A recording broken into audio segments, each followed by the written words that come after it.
মেরিল প্রথম আলোতে যারা পুরস্কার পায় তারা চ্যানেল আইয়ের যে আয়োজনটা সেখানে ওনারা কেউ পুরস্কার পাচ্ছেন না, তো ওনারা তো দুইজন তো দুই দেশে গান গায় নাই। আপনি যে এই যে লিপসিংটা করেছেন শাকিব খানের সাথে কি আপনার দেখা হয়েছিল? না, আমি ওনাকে দেখেছি, উনি আমাকে দেখেননি।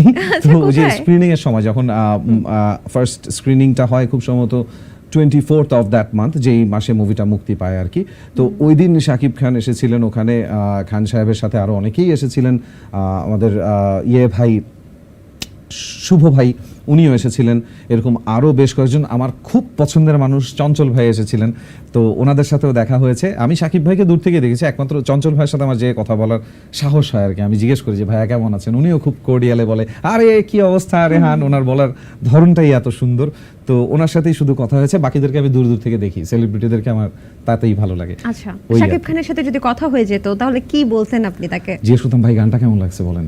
আচ্ছা, সেলফি তুলতে চাইতেন না? তুমি অনেক বেশি চালাক, ফাঁকি সব বাকি থাক, আর কোনো কথা হবে না, আমি হলে দুর্নীতি তুমি হলে রাজনীতি, এমন তো প্রথা হবে না, কূটনীতি খেলা হবে, লাজ ভুলে কাজ হবে, মেজাজ দেখ।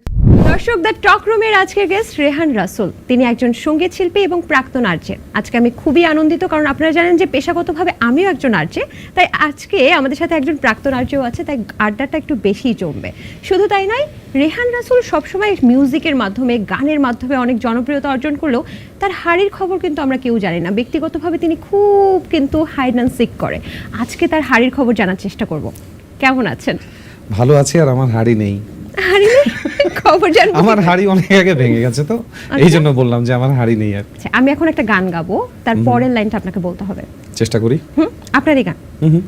কারো একদিন হব, কারো এক রাত হব, এর বেশি কারো রুচি হবে না। এই লাইনটা শুনে অনেকে ভাবে কি রে বাবা, এই চরিত্র মানে এটা কি চরিত্রহীনতা কিছু বলছে নাকি? মানে এই ব্যাপারে কি মানুষ তো তাই ভাবে না, মানে আমি সরি এভাবে হয়তো বলা ঠিক না, বাট আমি এভাবে বলি, যাই হোক ঠিকই আছে। তো ঘটনাটা ঘটেছে যে এটা আমি কয়েকদিন আগে একটা ইন্টারভিউতে বলছিলাম যে when I wrote this song, যখন লিখেছি তখন I was an RJ, এবং তখন আমার প্রচণ্ডভাবে অনুভূতি হতো যে যার যখন প্রয়োজন পড়ে একজন আরজেকে এক রাত দু রাতের জন্য শুনে শ্রোতারা সরে যায়, নিজেদের মানে যখন ছ্যাঁকা খায় তখন রেডিও শুনছে, যখনই প্রেমিকা বা প্রেমিক ব্যাক করেছে তারা নেই। সো ওই জায়গা থেকে আমি অ্যাকচুয়ালি শ্রোতার কোনো শ্রোতার দিন হতাম, কারো এক রাত হতাম, এর চেয়ে বেশি কারো রুচি হতো না। তো যারা চরিত্রহীন তারা অন্যভাবে ভেবে নিতেই পারে, হোয়াট ক্যান আই ডু। তাহলে বাজে স্বভাব মোটিভেশনাল গান নাকি? মনে হলে হতে পারে, যে যেভাবে যদি কেউ মোটিভেট হতে চায়, he or she can get motivated through this. যেমন আমি অনেক ছেলের কল পেতাম যে ভাই আপনার বাজে স্বভাব গান শুনে ছ্যাঁকা খাওয়ার দুঃখ ভুলে গেছি, এখন এটাকে একটা অভ্যাস মনে হয়। How good is that? বাহ, চমৎকার। অনেকে বলে যে, বা আপনিও নিজেও বলেছেন বিভিন্ন ইন্টারভিউতে, বাজে স্বভাব গানটা যখন আপনি করেন ঠিক তার 1-2 বছর আগে আপনি হচ্ছে খুব ছন্নছাড়া লাইফ লিড করেছেন, এবং আপনি এমন কিছু নেই যেটা করেননি সে সময়।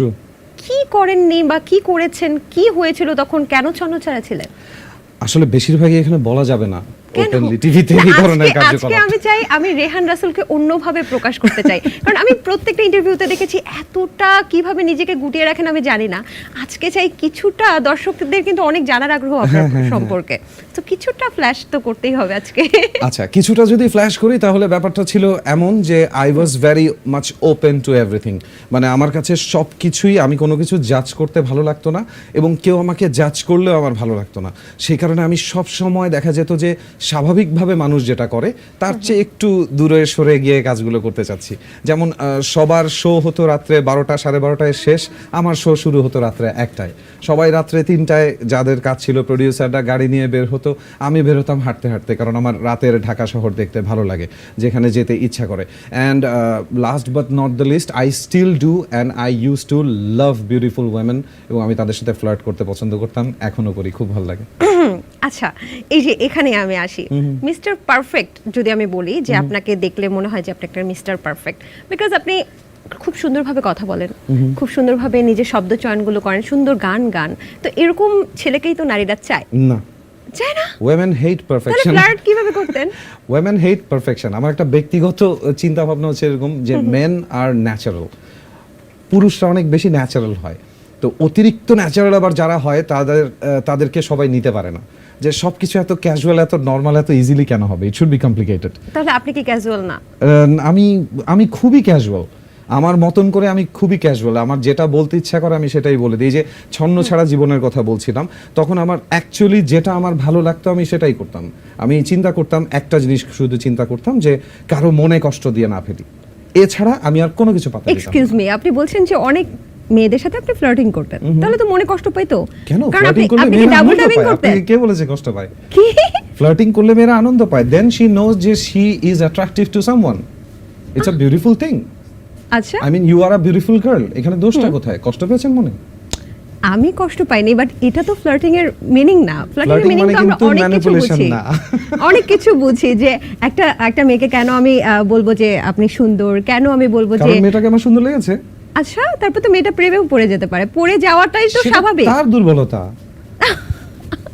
আপনার দুর্বলতা না। না। আচ্ছা, আমি হিমালয়কে অনেকবার বলেছি, সমুদ্রকে অনেকবার বলেছি তুমি সুন্দর, সে আমার প্রেমে পড়েনি। তার নারী মানে কেন আপনি কি পড়েছে? চাপা মারতেন?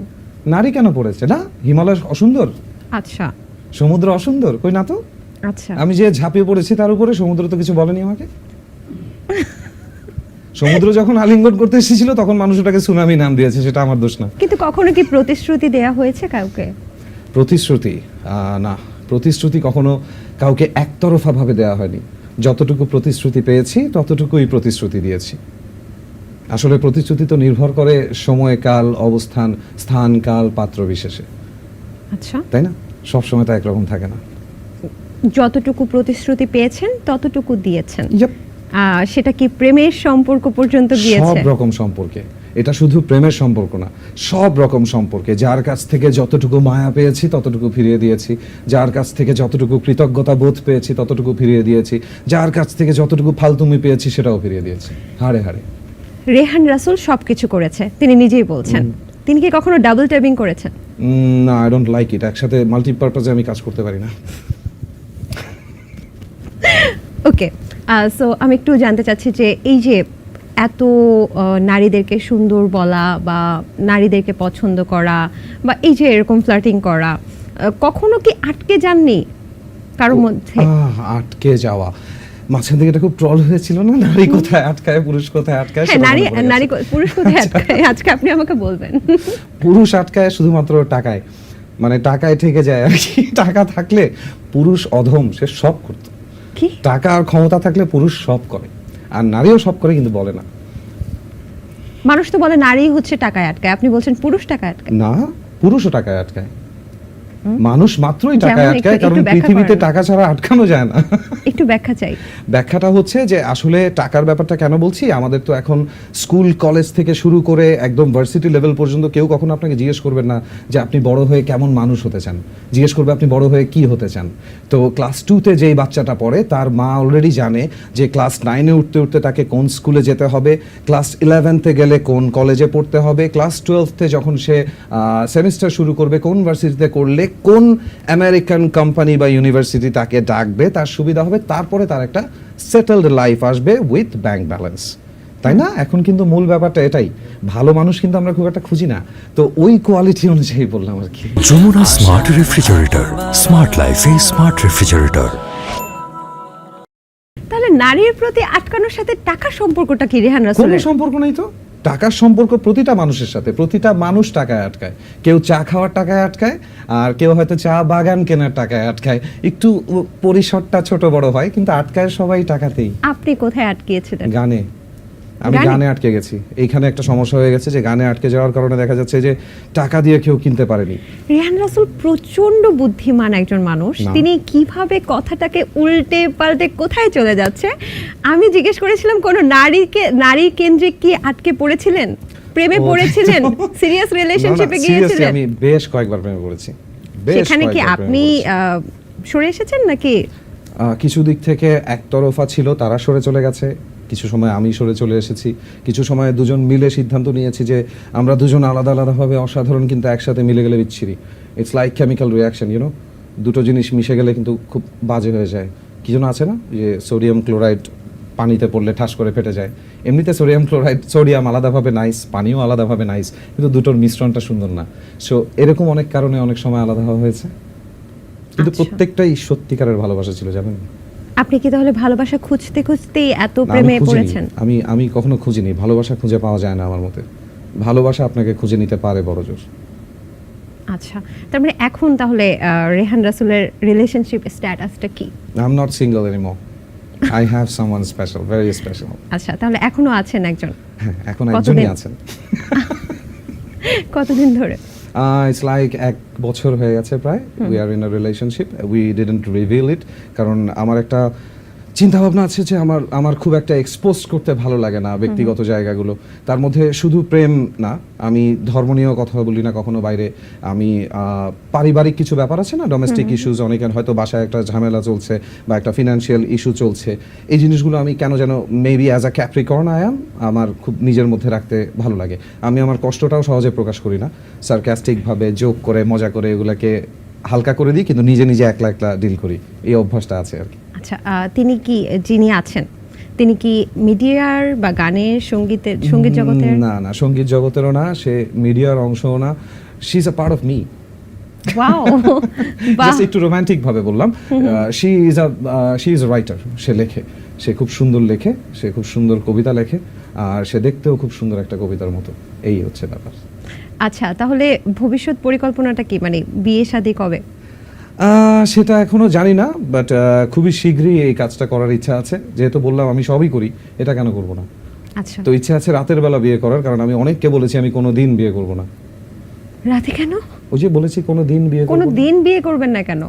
এটা কেন বলেছিলাম বলেছেন? কারণ আমার ইচ্ছে করতো না। আমার মানে বিফোর আই ম্যাট হার, আমি অনেকের সাথে আমার যখন সম্পর্ক হয়েছে বা চেষ্টা করেছি আমি, তখন দেখা গেছে যে আমার যেই বাজে স্বভাবগুলো আছে ওগুলোর সাথে সবাই আসলে অ্যাডজাস্ট করতে পারে না। আমি সবসময় বলি যে আমার সবচেয়ে বড় বাজে স্বভাব হচ্ছে আমি রাতে ঘুমাই না, যেটার কারণে পরবর্তী বাজে স্বভাবটা আসে হচ্ছে আমি দিনে ঘুমাই। তো এরকম করে করে একটার সাথে একটা কানেক্টেড হয়ে আমার যে উল্টাপাল্টা লাইফস্টাইল, আমার হঠাৎ করে ভালো লাগলো, আমি বন্ধুর বাসায় থেকে গেলাম, তো আমার যেতে ইচ্ছা করলো, এক জায়গায় চলে গেলাম, আমি একটা গানের আড্ডায় বসেছি, আমি চিনি না জানি না, তাদের আমার গান ভালো লেগেছে, আমার তাদের চিন্তা ভালো লেগেছে, আমি আড্ডা দিয়েই যাচ্ছি। এই ধরনের কিছু ব্যাপার আমার মধ্যে আছে। ছোট ভাই আছে আমার প্রচুর, মানে এরা জাস্ট আমার ভক্ত না, এরা আমার একদম কাছের ভাই। মানে আমি একটা বিপদে পড়লে ওরা টাস করে চলে আসবে, এরাও আমার বাসায় রেগুলার আসছে, বসছে, আড্ডা দিচ্ছে। তো ওভারঅল যে এই যে ছন্ন ছাড়া বিষয়টা, একদম আই এম অলওয়েজ লাইক মানে ডেফিনেটিভ ব্যাচেলর, এই জিনিসটা আমার মধ্যে সবসময় আছে। এটার সাথে কোপ আপ করতে সবাই পারে না, কারণ এর মধ্যেই কোনো একটা সময় আমি হয়তো বাথরুমে চলে যাচ্ছি 1.5 ঘন্টার জন্য একটা কবিতা লিখতে। বাথরুমে কবিতা লেখা যায়, হ্যাঁ অ্যাকচুয়ালি মানে কবিতা লিখতে আপনাকে বাথরুমে যেতে হয়েছে? সামটাইমস ইউ নো, যেহেতু বাইরে প্রচুর শব্দ থাকে, গাড়ির হর্ন সবসময় আপনার এখানেই থাকবে অলমোস্ট, তো সবসময় সাইলেন্স পাওয়া যায় না। সাইলেন্স দেখবেন বাথরুমে পাওয়া যায়, যে কারণে even Shahrukh Khan spends 4 hours in the bathroom, as I have heard in some show from Karan Johar. আচ্ছা, তাহলে আজকে আমরা জানতে পারলাম যে এই যে এত সুন্দর সুন্দর কবিতা স্ট্যাটাস হিসেবে লেখেন এবং বইও লেখেন, হ্যাঁ। তো সেক্ষেত্রে রেহান রাসূল বাথরুমে গিয়ে এগুলো মাঝে মাঝেই লেখেন। মাঝে মাঝে আচ্ছা, মাঝে মাঝে। তাহলে আমরা বলতে পারছি যে যেই প্রিয়তম এখন আছেন, যিনি আছেন, তার সঙ্গেই এবার তাহলে এই প্রেমের সম্পর্কটা সফল হতে যাচ্ছে এবং মানে আশা বিয়ের করছি দিকে তাই, যাচ্ছে কারণ আমাদের এবং এই বছরই যাচ্ছেন। I hope so. I'm Okay. expecting so. আমি জানি না পারবো কিনা, if I am that lucky or not to find her like that. কিন্তু আমার মনে হয় আমি চেষ্টা করব, কারণ হচ্ছে probably she is the only person আমার ফ্যামিলির মানুষের মতন করে আমার ব্যাপারটা বুঝতে পারে যে এটা গেছে, এটা ঠিক হবে না, এই জায়গাটাতেও চলে গেছে, সো ইটস গুড। কি কি ডেডিকেশন আছে তার? ডেডিকেশন, সরি আমি বুঝিনি। মানে আপনার প্রতি এই যে আপনাকে বোঝার জন্য, আপনি বলছেন যে আপনাকে বোঝে, সে কি কি স্যাক্রিফাইস করে আপনার জন্য? না, আমি এটাকে স্যাক্রিফাইস বলবো না, আসলে স্যাক্রিফাইস করে কেউ কখনো কারোর সাথে থাকতে কি পারে না। কি দেখে আসলে মনে হচ্ছে যে যে ব্যাপারটা- এই মানুষটা আমার জন্য perfect? I am not perfect. Nobody is perfect. The thing is, আমি যেমন আমার তেমনটাকে কেউ একজন পছন্দ করে। বেশিরভাগ মানুষ কিন্তু আপনাকে বদলে পছন্দ করে। প্রথমে আপনার কাঠামোটা পছন্দ করবে, তারপরে বলবে তুমি এমন হলে ভালো হতো, তেমন হলে ভালো হতো, এই কাজটা তুমি কেন করো না। একটা ছেলের একটা মেয়ের সাথে দেখাই হয়েছে রেগুলার বেসিসে রাত্রে নাইট লাইফ পার্টিতে, তো সে এসে এক্সপেক্ট করছে যে এখন কিন্তু আমার আম্মা আসবে সন্ধ্যা 6টার মধ্যে বাসায়, ঘুমটাটা দিয়ে চলে এসো। তো শোনা, এটা তো সম্ভব না। তো আমি এভাবে চিন্তা করি আর কি। তো আমাকে যদি কেউ চেনে, জানে যে আমি এই রকম, আমি এই ধরনের মানুষটা, তো তারও এটা বোঝা উচিত যে আমি এই রকম বলে সে আমাকে ভালোবাসে। সেটা বদলে যদি আমি অন্য কিছু হয়ে যাই, তাহলে শুধু আমার কাঠামোটা থাকবে, আর আমাকে আমার কাঠামোকে ভালোবাসার জন্য অনেক মানুষ আছে, দরকার নেই। বাহ, চমৎকার। তবে একটা বিষয়ে আজকে আমি বুঝতেই পারছি যে অনেক দর্শক আছেন, মেয়ে ভক্ত আছেন আপনার, যারা খুব কষ্ট পাচ্ছে যে এই মানুষটার মুখে এত প্রেমের কথা কেন শুনছি আরেকটা নারীর জন্য, কারণ তারাও তো আপনাকে পছন্দ করে। একদম, কারণ আমার এখনো কি সুযোগ আছে তাহলে? না না, সুযোগের কথা না, সুযোগ তো আচ্ছা। সবসময়ই থাকবে, বড় মানুষ কখনো সুযোগকে না করে না। তো যেটা বলছিলাম, আমার ব্যাপারটা হচ্ছে যে আমার না সবকিছু এক্সট্রিম, মানে I am an extremist kind of a guy. আমি যেটাই করি সেটা একটা এক্সট্রিম লেভেলে যায়। এই যে আমি গানের সাথে আছি, আমি কিন্তু মানে পার ডে গানের পিছনে যেই সময়টা দিই, এত সময় বেশিরভাগ মানুষ দেয় না, যে কারণে আমি জব টপ সব ছেড়ে দিয়ে শুধু গান করতে বাধ্য হয়েছি। আমার ভালোবাসাটাও এক্সট্রিম লেভেলে যায়, আমার ঘৃণাটাও এক্সট্রিম লেভেলে যায়। আমি যখন রাগ করি, বদমেজাজ বলবো না, কিন্তু আমার মনে গাঁথেও সেটা এক্সট্রিমভাবে, আমি কৃতজ্ঞও বোধ করি এক্সট্রিমভাবে, আমার সব কিছু একটু এক্সট্রিম লেভেলে যায়। সো আমি অবশ্যই যাকে ভালোবাসি তাকে আমি এক্সট্রিম লেভেলেই ভালোবাসি। বাজে স্বভাব গানটি সম্ভবত, আমি যদি ভুল না করে থাকি, একটি নাটকে ব্যবহার করা হয়েছে, তৌসিফ মাহবুবের একটি নাটকে, আপনার পারমিশন ছাড়া এবং কোনো কৃতজ্ঞতাও প্রকাশ করা হয়নি। হ্যাঁ। Is it true? Yeah, it is very much true. নাটকটা তো এখনো থাকার কথা। আসলে গানটা ব্যবহার করা হয়েছে আমি ঠিক বলবো না। ওখানে তৌসিফ মাহবুব ভাই খুব সম্ভবত গিটার হাতে নিয়ে বাজিয়ে গানটা গাইবার চেষ্টা করছিলেন আর কি, as a song he created for his girlfriend in that story as a character. তো গানটাকে যে অ্যাকচুয়ালি অডিওটা ইউজ করা হয়েছে এটা বললে আমার ভুল করা হবে। এবং আমি সত্যি কথা বলতে গানটা যেভাবে ইউজ করা হয়েছে তাতে আমি কখনোই চাইবো না যে ওই রকমভাবে নামে ক্রেডিটসে চলে আসুক যে এই গানটা রেহান রসুলের ছিল। Not like that. I thought মানে maybe the director or the producer or just an assistant director phone করে আমাকে এতটুকু বলতে পারতো যে রেহান ভাই আপনার গানটা এভাবে একটু নাটকে যাচ্ছে, I would be happy. He is a hero না, তা আমি কে, I am just a singer. তো হি ইজ আ হিরো, তার কাছে আমার গানটা যাচ্ছে, আমার তো আরো ভালো লাগার কথা। কিন্তু ওই কৃতজ্ঞতা বোধের অভাবটা খারাপ লাগে আর কি। আচ্ছা, এবং যতটুকু ভুল না করে থাকলে যে এই গানটা অনেক ডিরেক্টর আপনার থেকে নেয়ার চেষ্টাও করেছে নাটকে বা বিভিন্ন জায়গায় ব্যবহারের জন্য, তো সেক্ষেত্রে আপনি দিতে চাননি, না। সেটা কেন? সেটার কারণটা হচ্ছে আমার কাছে মনে হয়েছিল যে খুব খুব খুব কম শিল্পী, বিশেষ করে বাংলাদেশে খুব কম শিল্পীর এই সৌভাগ্যটা হয় যে তারা একটা গানের মাধ্যমে একটা আইডেন্টিটি ক্রিয়েট করতে পারে, একটা গানের মাধ্যমে ছড়িয়ে যেতে পারে। তো আমি আসলে সত্যি কথা বলতে আমি মহাপুরুষ নই, আমার মধ্যে অনেক সংকীর্ণতা আছে। তো এই গানটা আসলে আমার নিজে ব্যতীত আর কারো মাধ্যমে প্রচার করতে ইচ্ছে করেনি, এটা আমি আমার নিজের জন্য রেখেছি। আচ্ছা, মানে কোন ডিরেক্টর চেয়েছিল আপনার কাছে এই না, গানটা? আমি এটা নামটা বলবো না, কারণ আচ্ছা। ওনার সাথে আমার বেশ কিছুক্ষণ কথোপকথন হয়। তারপরে আমি ওনাকে এক সময় এবং আপনিও সেখানেও জেদাজেদি করেন? হ্যাঁ, ওটা আমার, it was my first call from some director. এর আগে আমাকে কোনো ডিরেক্টর কল দেননি। তো উনি যখন, এবং আমি তো এটাও শুনেছি আপনি হ্যাঁ। যদি সেখানে রাজি হয়ে যেতেন ভবিষ্যতে আপনাকে আমরা নায়ক হিসেবেও দেখতে পেতাম বা অভিনয় শিল্পী হিসেবেও দেখতে পেতাম। হ্যাঁ, এত বড় একটা সুযোগ কেন আপনি হাতছাড়া না, করলেন? সুযোগ বড় কিনা ওটা তো যার যার ব্যক্তিগত ব্যাপার। মানে আমার কাছে ওই সুযোগটা বড় না। আমার কাছে কোন সুযোগটা বড় হতো যদি আমি বিশাল বড় একটা প্ল্যাটফর্মে আমাকে গান গাওয়ার সুযোগটা দেওয়া হতো। মানে আমি যখন অ্যাওয়ার্ড অনুষ্ঠানগুলো দেখি বিভিন্ন চ্যানেলে, আমার একবারও মনে হয় না যে শিট আমি অ্যাওয়ার্ডটা কেন পেলাম না। আমার বারবার মনে হয় এখানে আমাকে পারফর্ম করতে ডাকলো না কেন, আচ্ছা, ওই স্টেজটাতে সবার সামনে আমাকে গাইতে কেন ডাকলো না। তো আমার জন্য বড় হতো ওটা। যদি উনি আমাকে বলতেন যে রেহান তুমি এর পরের বার কোক স্টুডিওতে ফিচার করছো, তাহলে আমি ওনাকে আরো 10টা বাজে স্বভাব দিয়ে দিতাম। কিন্তু আমার জন্য অ্যাক্টিং এর জায়গাটা তো বড় না, করতে ইচ্ছে করে। আবার বললে অনেকে ভাবতে পারে যে না এগুলো কোনো ব্যাপার না, ওই পার্ট আমি নিচ্ছি না। ওই লেভেলের পপুলার হতে পারলে তাহসান ভাইদের মতন যদি একই সাথে অ্যাক্টিং সিঙ্গিং সব দিকে এগিয়ে যাওয়া যেত, আমি খুব খুশি হতাম। বাট অতটা যোগ্যতা তো সবার থাকে না। তো এই কারণে আমি শুধু গানের পিছনে ছুটেছি আর কি, আর ওই সুযোগটাকে তখন বড় মনে হয়নি। আচ্ছা, সেজন্য আপনি রিজেক্ট করলেন। হ্যাঁ। আচ্ছা, বাজে স্বভাব 2 বের হলো, সেটা নিয়েও কিন্তু অনেক কথা হয়েছে যে আগের মতো বোমবাস্টিক হয়নি, আগের মতো ভালো লাগেনি। তো এটা কি আপনাকে ব্যথিত করেছে? একদমই ব্যথিত করেনি, কারণ আমি জানতাম যে বাঙালির একটা স্বভাব আছে, তারা একই জিনিস বারবার চায়। আর আমার একটা স্বভাব আছে, আমি একই জিনিস বারবার করি না। আমি বাজে স্বভাব আরেকটা বানিয়ে একটু ছোট ছোট বিজনেস করে ফেলবো, যে ওইটা আমার মধ্যে নাই। মানে আমি ওইটা আবার করতেই চাইনি, আমি নতুন একটা কিছু ক্রিয়েট করব। বাজে স্বভাব যখন এসেছে তখন বাংলাদেশে বাজে স্বভাবের মতন গান হয় না, যে কারণে এটা মানুষ শুনেছে, তাই না? ডিফারেন্ট ছিল বলেই কিন্তু শুনেছে। যদি আমি আরেকবার ওই যে তাহসান ভাইয়ের মতনই আলো আলো আমি মানে ওইটাই যদি আমি আবার গাইতাম, ওই ধরনের একটা ট্রেন্ড ধরে যে এখন তো এই ধরনের গান চলে, তাহলে কিন্তু বাজে স্বভাব আসতো না। So you always have to think new. আচ্ছা, আপনি একটা ইন্টারভিউতে বলেছেন যে বাজে স্বভাব 2 যেটা, সেটা একটা সরকার বিরুদ্ধ গান। হ্যাঁ, তৎকালীন সরকারকে, অর্থাৎ সাবেক যে সরকার আমি তার সরকার বিরুদ্ধে বিরুদ্ধে বলবো না, আপনি- আমি বলবো সিস্টেমের বিরুদ্ধে গান। তখন যে সিস্টেমটা চলছিল, এখনো যদি ওইরকম কোনো সিস্টেম শুরু হয় তাহলে আমি সেটার বিরুদ্ধেও লিখবো। মানে সরকার বাজে বিরুদ্ধে না, স্বভাব সিস্টেমের 2 তো আমি একটা প্রেমের গান দেখলাম, এটা না, কিভাবে না, না, তৎকালীন সিস্টেমের বিরুদ্ধে হলো? আপনি একটু আমাকে বুঝিয়ে বলবেন? গানটা রিলিজ হয়েছিল খুব সম্ভবত 2019 বা 18-এ বাজে স্বভাব 1 রিলিজ হয়, একদম লাস্টের দিকে। তখন বাংলাদেশে সবচেয়ে বেশি যেটা চলছিল, যেগুলো নিয়ে কেউ তখন কথা বলতো না, এখন অনেকে প্রতিবাদ করছে। যাই হোক, অনেক সাহস অনেকের। আমার তখন একটু সাহসটা কম ছিল, তো আমি স্যাটায়ার লিখেছিলাম গুম খুন নিয়ে। প্রচুর পরিমাণে গুম হতো তখন। তো আমার গানের মূল ট্যাগলাইনটাই একটু ছিল গানে গানে এটা। কি আমাকে বুঝিয়ে দিবেন যে কোন লাইনটা আপনি কি মিন শুরুর করেছেন? অংশটা শুনাই। আমার মনে হয় এখন sure. যেহেতু আমি বলে দিয়েছি যে ইট ওয়াজ আ পলিটিক্যাল স্যাটায়ার, এখন শুনলেই মানুষ বুঝবে। আচ্ছা, গানের কথা না, ছিল আমিও লাইক, বুঝতে চাই একটু। তুমি অনেক বেশি চালাক, ফাঁকি সব বাকি থাক, আর কোনো কথা হবে না। আমি হলে দুর্নীতি, তুমি হলে রাজনীতি, এমন তো প্রথা হবে না। কূটনীতি খেলা হবে, লাজ ভুলে কাজ হবে, মেজাজ দেখতে যেও না। ধুম করে গুম করে দেব, কোনো নালিশ কাজে দেবে না। এর চেয়ে ক্লিয়ার করে কি লিখবো বলেন? তখন গুম খুন হচ্ছে। আমি এতক্ষণ কিন্তু বুঝতে পারিনি, আপনি এখন যখন বললেন তখন আমি রিলেট করতে পারলাম। অ্যাবসলিউটলি। আমার এরকম বেশ কয়েকটা গান আছে, আপনি কি অচেনা একটু শহর ব্যাখ্যা নামে দিবেন? একটা গান তারপরে আছে। অনেকে আছে, একটু জানতে চাই আপনার মুখ থেকে ব্যাখ্যাটা। তখন যেটা হতো সেটা হচ্ছে আমরা নিউজে দেখতাম, বেশ কিছু পত্রিকায় দেখতাম যে এরকম মানুষ হারিয়ে যাচ্ছে, কিন্তু সেটার কোনো কমপ্লেইন পর্যন্ত হতো না। যারা খুঁজতে যাচ্ছে তারা কোথায় যাচ্ছে সেটাও অনেক সময় দেখা যাচ্ছে বোঝা যাচ্ছে না, যে ব্যাপারটা কি, মানুষটা গেল কোথায়।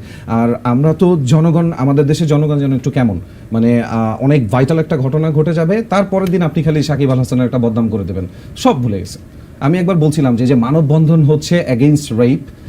আমার মনে হয় বৃষ্টির দিনে যখন এতটুকু পানি জমে, ওই দিন রেপ হয় না কেন, এই জন্য ওই দিন কোনো মানববন্ধন হয় না। মানে তাড়নাটা কতটুকু আসলে, একটু জ্বর কাশি আসবে দেখে আজকে আপনি নামেননি নাকি, এই ধরনের তো ব্যাপারগুলো এভাবে চলে। তো ওই জায়গা থেকে আমি আসলে লেখার চেষ্টা করতাম। তো আমার কাছে মনে হতো যে এগুলো নিয়ে লেখা দরকার, তখনও লিখতাম, এখনও যদি এরকম কিছু হয় আমি লিখবো। ইনফ্যাক্ট আমি একটা লিখছি অলরেডি গান, যে গানের নাম হচ্ছে চুপ, তো সেই গানটাও সামনে আসবে। সেটাও কি রাজনীতি নিয়ে কোনো কিছু? ঠিক রাজনীতি বলবো না আমি, এগুলো আসলে রাজনীতি না। যেমন আমার এই গানের একটা লাইন আছে হচ্ছে, বন্ধ হোক জননীর জরায়ুর এই রক্তপাত। এটা কি রাজনীতির লাইন বলা যায়? না মনে হয়। এটা দেশের কষ্ট নিয়ে লেখা। বাহ, চমৎকার।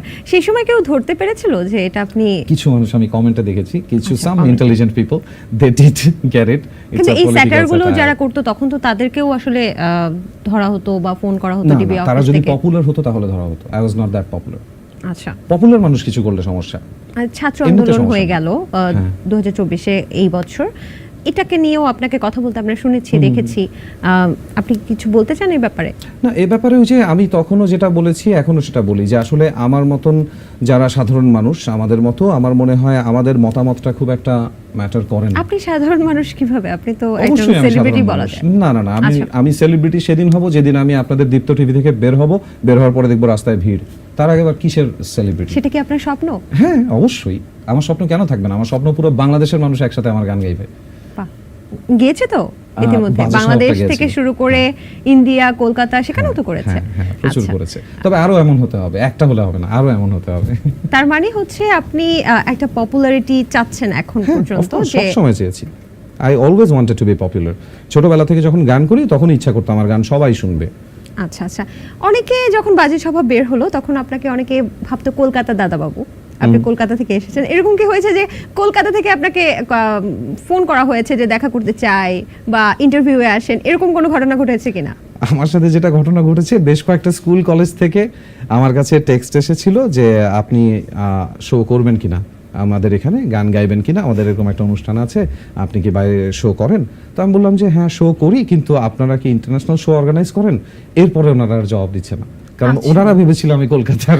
তো যখনই দেখেছে ব্যাপারটা ইন্টারন্যাশনাল লেভেলে চলে গেছে, তখন ওনারাও ভুল বুঝতে পারে, এবং তারপরে ব্যাপারগুলো বাংলাদেশে তো এখনো চলছে। আমি গতকালকে একটা শোতে ছিলাম, সেখানেও আমাকে দুজন বলেছে, ভাই আমি এতদিন জানতাম আপনি কলকাতার। 6 বছর আগে বাজে কেন স্বভাব কেন বের আপনাকে হয়েছে তাও। কলকাতার দাদাবাবু কেন মনে করে? জানি না, খুব সম্ভবত আমি সবসময় সঠিক উচ্চারণে কথা বলি বলে। বেশিরভাগ মানুষ তো সঠিক উচ্চারণ জানে না। আমাদের বাংলাদেশের মানুষ সঠিক উচ্চারণ জানে না? না, বেশিরভাগ মানুষ সঠিক উচ্চারণে বাংলা বলে না তো। আচ্ছা, খুঁজে কয়জন বলে চন্দ্রবিন্দু দিয়ে? ডয় শূন্যরা কয়জন বলতে পারে? ফুল কয়জন বলে? একটু চিন্তা করে দেখেন। অনেকেই আমি যখন এই কথাটা বলি ভাবে কি যে আমি আঞ্চলিকতার বিরুদ্ধে লেগে গেছি। না, আঞ্চলিকতা অঞ্চলে সব জায়গায় ঠিক আছে, কিন্তু শুদ্ধ বাংলাও তো একটা ব্যাপার আছে, and that doesn't concern anything about Kolkata. এটার সাথে কলকাতার কোনো ব্যাপার নেই। বাংলা, শুদ্ধ বাংলাও একটা আছে, তো সেই বাংলাটা সুন্দর লাগে আমার কাছে। I practice that. বাহ, চমৎকার।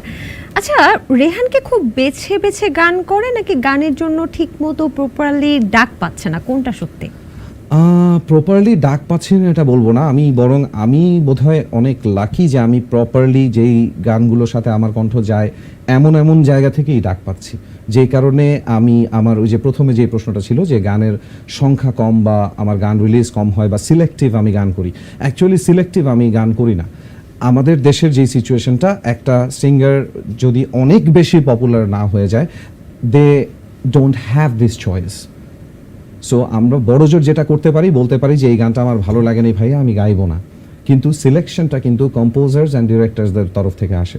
সো আমি যেই গানগুলো গাই সেগুলো দয়া করে আমাকে ওই গান গাইবার জন্য সিলেক্ট করা হয়েছে বলে তাদের কারণে আমি এই প্ল্যাটফর্মটা পেয়েছি, যেই কারণে গানগুলো মানুষ শুনতে পেরেছে, and I am very grateful to them. যোগাযোগ আর ভালো সম্পর্ক না থাকলে নাকি ভালো কাজ পাওয়া যায় না মিউজিক ইন্ডাস্ট্রিতে, is it true? Not always, partially true. Actually তাই, মানে ভালো কাজ বলতে দেখেন কাজের অনেকগুলো ধরন আছে, তো ওই ধরনগুলোতে একটা মানুষ কিন্তু সব রকম অভিনয় বা সব রকম গান গাইতে পারে না, তাই না? আমি যেমন ফোক একেবারেই গাইতে পারি না। সো আমাকে যদি সম্পর্ক ভালোর কারণে কেউ বলে যে রেহান ভাই এই ফোক গানটা আপনি গায়ে দেন, আমি তাও গাইবো না। এখানে ফার্স্ট আসছে সিলেকশনটা, আমি কোন চরিত্রের জন্য মোশাররফ করিম ভাইকে নিচ্ছি আর কোন চরিত্রের জন্য আমি আফরান নিশুকে নিচ্ছি, এটা যদি আমি ডিরেক্টর বা প্রডিউসার হয়ে না বুঝে এটা চিন্তা করি যে থাক আমার সম্পর্ক মোশাররফ ভাইয়ের সাথে ভালো, ডাক দেন ওনাকে, আচ্ছা, করায় দেন 26 বছর বয়সের একটা রোল, সমস্যা নাই, তখন তো এটা তাদের সমস্যা। আমি এই জায়গাটা থেকে বলেছি, আসলে এই জায়গায় সম্পর্কটা আসলে নষ্ট করে দেয় মাঝে মাঝে ওভারঅল প্রেজেন্টেশনটা। না আমরাও দেখেছি বা আপনিও ইন্টারভিউতে বলেছেন যে মিউজিক ইন্ডাস্ট্রিতে মিউজিক আর্টিস্ট এবং যারা মিউজিক ডিরেক্টর আছে, যেমন আমরা যদি বলি হাবিব ওয়াহিদ, ফুয়াদ আল মুক্তাদির, তারপর হচ্ছে প্রীতম হাসান, তারা একটা গণ্ডির মধ্যে কাজ করছে এবং প্রত্যেকটা গানে কিন্তু বেশ ভালো সাড়া পাচ্ছে মানুষের কাছে। তো সেক্ষেত্রে আপনার গণ্ডিটা কোথায় আসলে?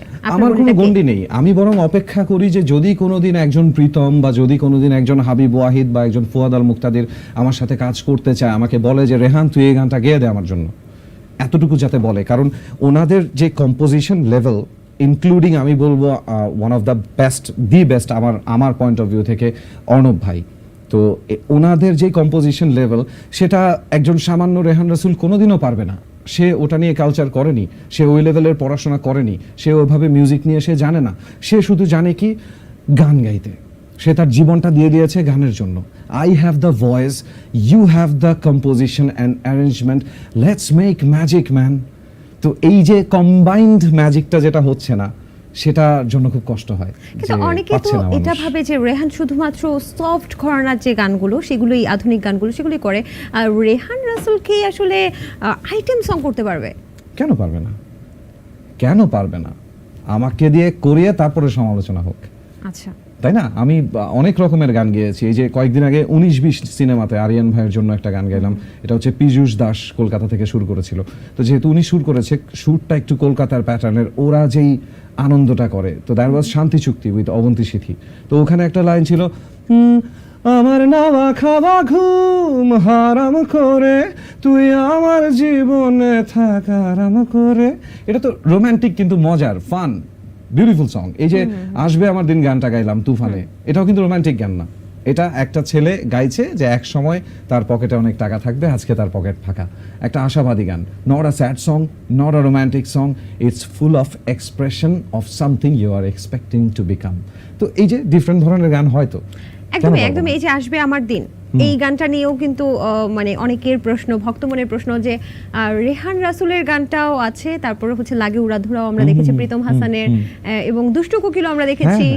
তো ওই গানগুলো যতটা দর্শক জনপ্রিয়তা পেয়েছে, আসবে আমার দিনটা কি সেই পরিমাণ জনপ্রিয়তা পেয়েছে বা পায়নি কেন? তাহলে আপনি কি বলবেন? না, এটা হচ্ছে 2-3টা কারণ আছে। এক নম্বর হচ্ছে যেটা রায়হান রাফি ভাইয়ের সাথে আমার কথা হয়েছিল, গানটা রিলিজ দেওয়া হয় অনেক পরে।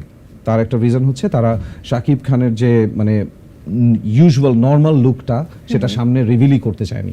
তারা চেয়েছে যে ট্রেলারের মাধ্যমে মুভি একটা লেভেল পর্যন্ত ইনকাম করে ফেলার আগ পর্যন্ত যারা মুভি দেখেনি তারা শুধু শাকিব খানের গ্যাংস্টার লুকটাই দেখবে। এই কারণে প্রথমত এই গানটা রিলিজ দিতে দেরি হয়। And then comes the thing, আমার গানটা রিলিজ হয় হচ্ছে 15 তারিখে, 18 জুলাই থেকে মনে হয় ইন্টারনেট কানেকশনই বাংলাদেশে বন্ধ হয়ে যায়।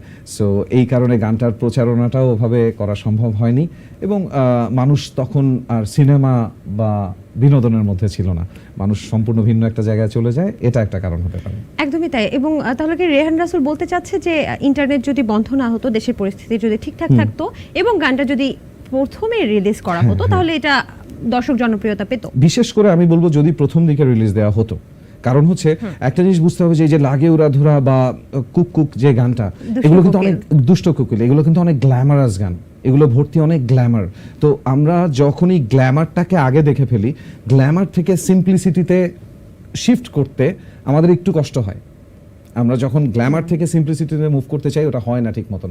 সিম্পলিসিটিটা যদি আগে থাকে তাহলে ইটস লাইক এটা ছিল ওয়াও, এবার এটা আসছে, এখন হয়ে গেছে ওয়াও এটা আসছে, ও এটা সামথিং লাইক দ্যাট, একটু সিম্পলিসিটির মধ্যে পড়ে গেছে। ওই জন্য রিলিজ টাইমটা মুভি অনুযায়ী, মুভির কনসেপ্ট রিভিলেশন অনুযায়ী ঠিক আছে, কিন্তু গান যদি ইন্ডিভিজুয়ালি ধরি তাহলে আরেকটু আগে মুক্তি দিলে আমার জন্য, গানটার জন্য খুব ভালো হতো আর কি।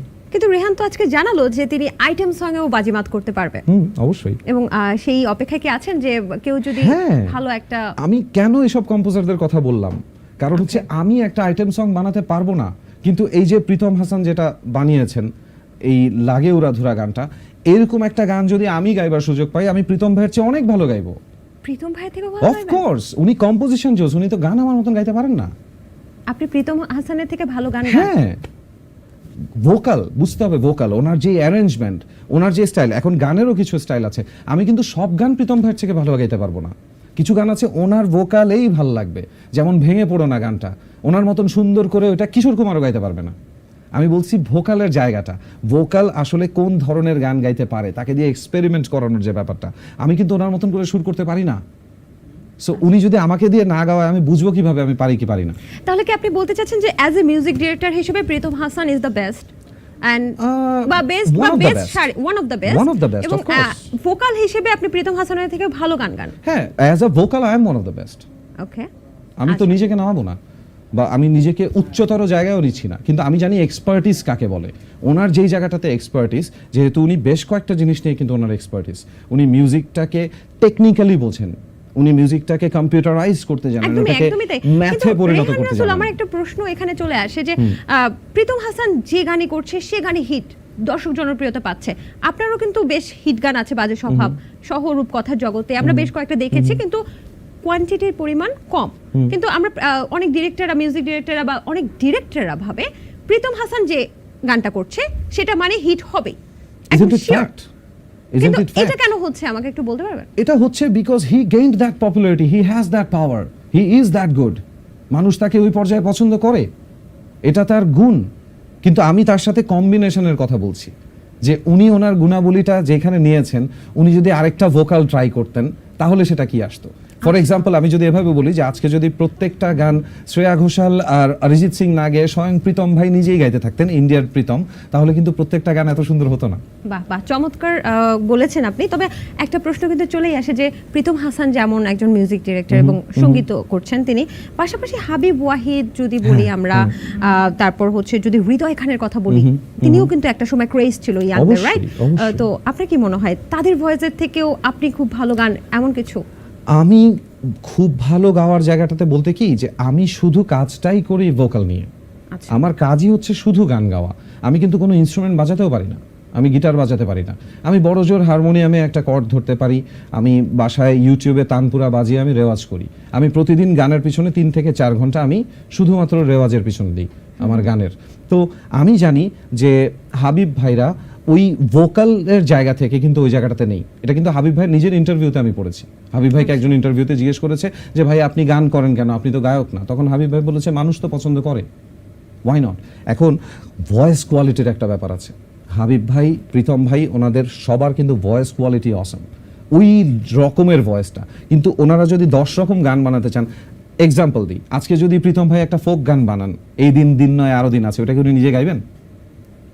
আচ্ছা, গাইবেন না তো, উনি নিশ্চয়ই কোনো ফোক আর্টিস্টকে নিয়ে এসেই গাওয়াইবেন।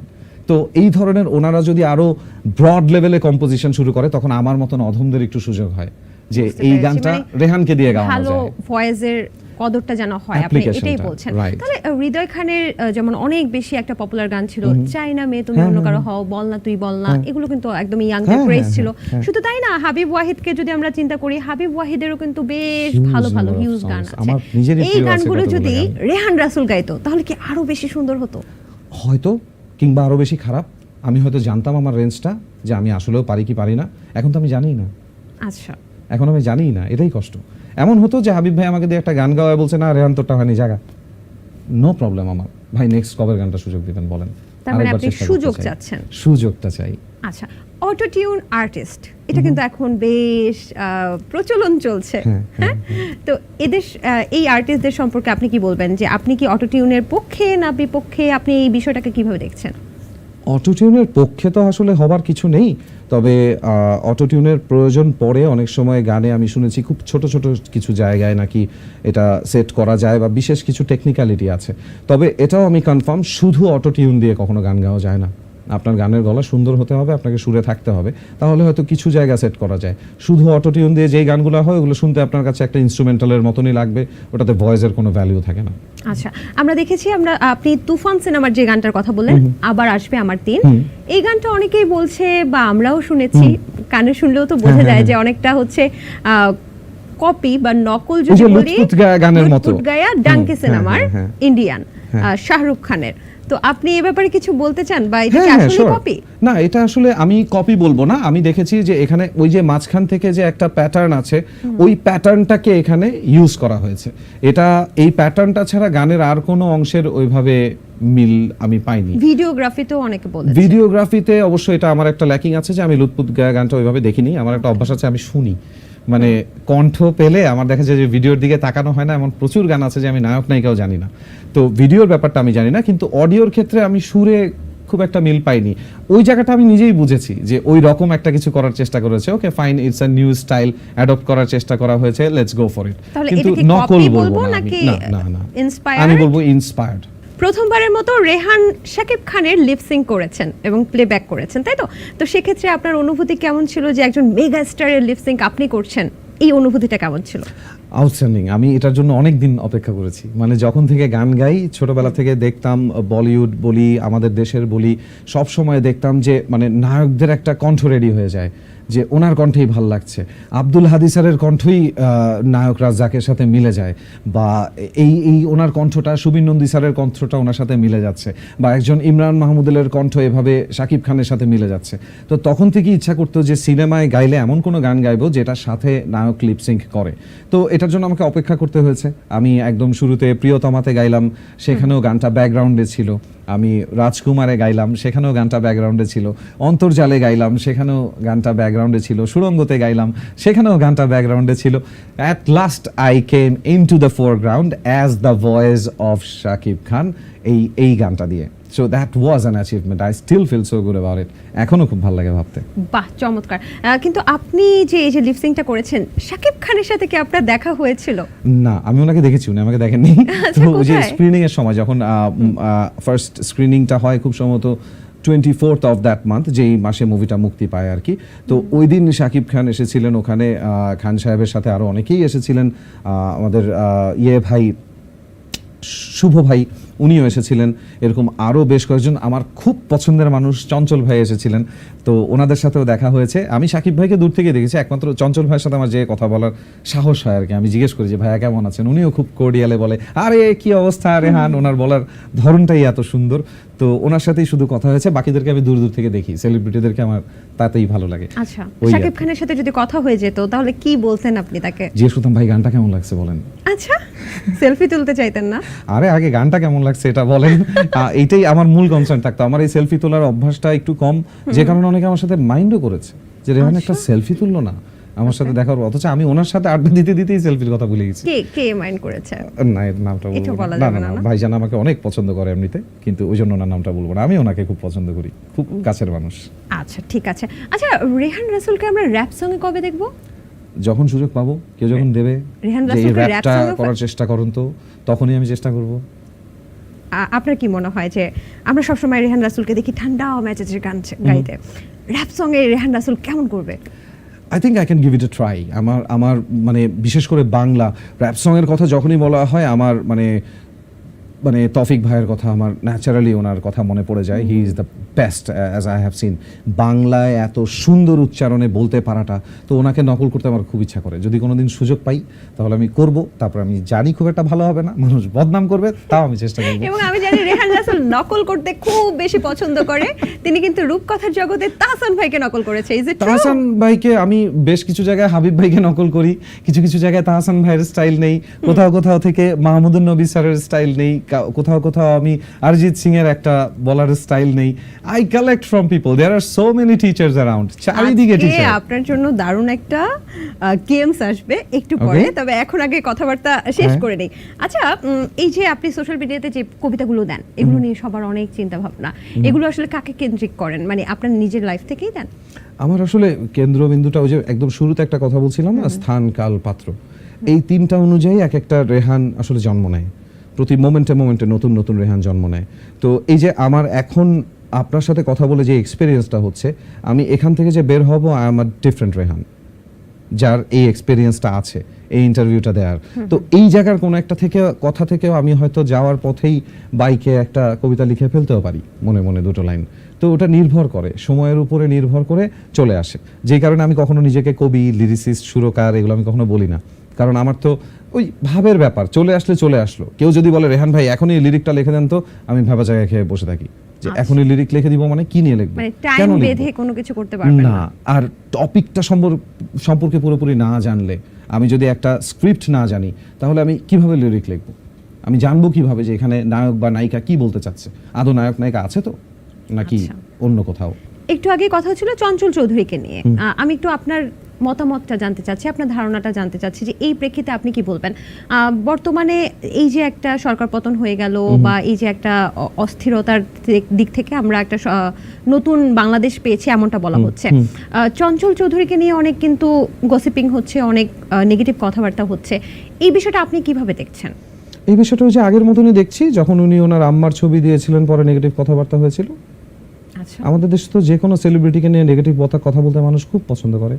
এটা তো হয়, মানুষের ঘরের খবর, কার ডিভোর্স হলো, কে ডিভোর্স দিল না, কে কার সাথে গিয়েছিল, কে কার সাথে যায়নি, এগুলো নিয়ে তো আমাদের বাসার মানুষের, আগে আমরা ছোটবেলায় বলতাম এগুলো নাকি পাশের বাড়ির ফ্রি খালাম্মারা করে, এখন সব খালাম্মারা ফেসবুকে, এখন কি ছেলেরাও এগুলো করে? সবাই ফেসবুকে এগুলোই করছে। আচ্ছা, মানে কেন, মানে কোথায় কোন নায়ক নায়িকার মধ্যে ঝগড়া হয়েছে ওটা নিয়ে আমি কেন স্ট্যাটাস দিব? আমি কেন মতামত দিব আরেকজনের ঘরের ব্যাপারে? এই যে বিভিন্ন ইস্যু আছে, সেটার পক্ষে থাকলো না কেন, বিপক্ষে থাকলো না কেন, সেলিব্রিটিরা যার কেন ব্যক্তিগত পক্ষ নিল ব্যাপার না? না এটা। আমি তো চঞ্চল ভাই কেন দেয় নাই না দেয় নাই সেলিব্রিটিদের কাছে তো ভক্তদের একটা চাওয়া পাওয়া থাকে যে আমাদেরকে সাপোর্ট করুক। আসলে মানে এই জিনিসটাকে আপনি কিভাবে দেখছেন বিষয়টাকে? চাওয়া পাওয়া থাকে, কিন্তু সেটা তো আসলে সম্পর্কিতভাবে চাওয়া পাওয়া থাকতে হবে। এখন একটা সেলিব্রিটি বলি বা একজন পপুলার মানুষ বলি, তারাও তো মানুষ। এখন আমি কিন্তু জানি না যে চঞ্চল ভাই ওই সময় কিছু বলেননি, কোনো বড় ধরনের থ্রেট ওনার কাছে উপর থেকে আগে থেকে এসেছিল কিনা, তাই না? পাবলিক কিন্তু এটা জানার চেষ্টাও করেনি। এবং যেই পাবলিক এত চিল্লাচ্ছে, চঞ্চল ভাইকে যদি আজকে রাস্তায় 10 জন ধরে কিছু একটা করে ফেলে, তারা কেউ বাঁচাতে যাবে না, তখন সাপোর্টটা কোথায় যায়? তারা অনেক শিল্পীর কথা বলেছে, এই যে এই শিল্পী আমাদের সঙ্গ দেয় না, ওই শিল্পী আমাদের সঙ্গ দেয় না। যখন অনেক শিল্পী শো না পেয়ে রাস্তায় না খেয়ে মরে যাচ্ছে, এই ফ্যান বেস কোথায় ছিল? সবাই কেন দেবে? সব জায়গায় সবকিছু দেওয়া যায় না। বাহ, বুঝতে পেরেছি আমরা বিষয়টা, আপনার ধারণাটা আমাদের কাছে ক্লিয়ার হলো। এখন একটা গেম খেলবো।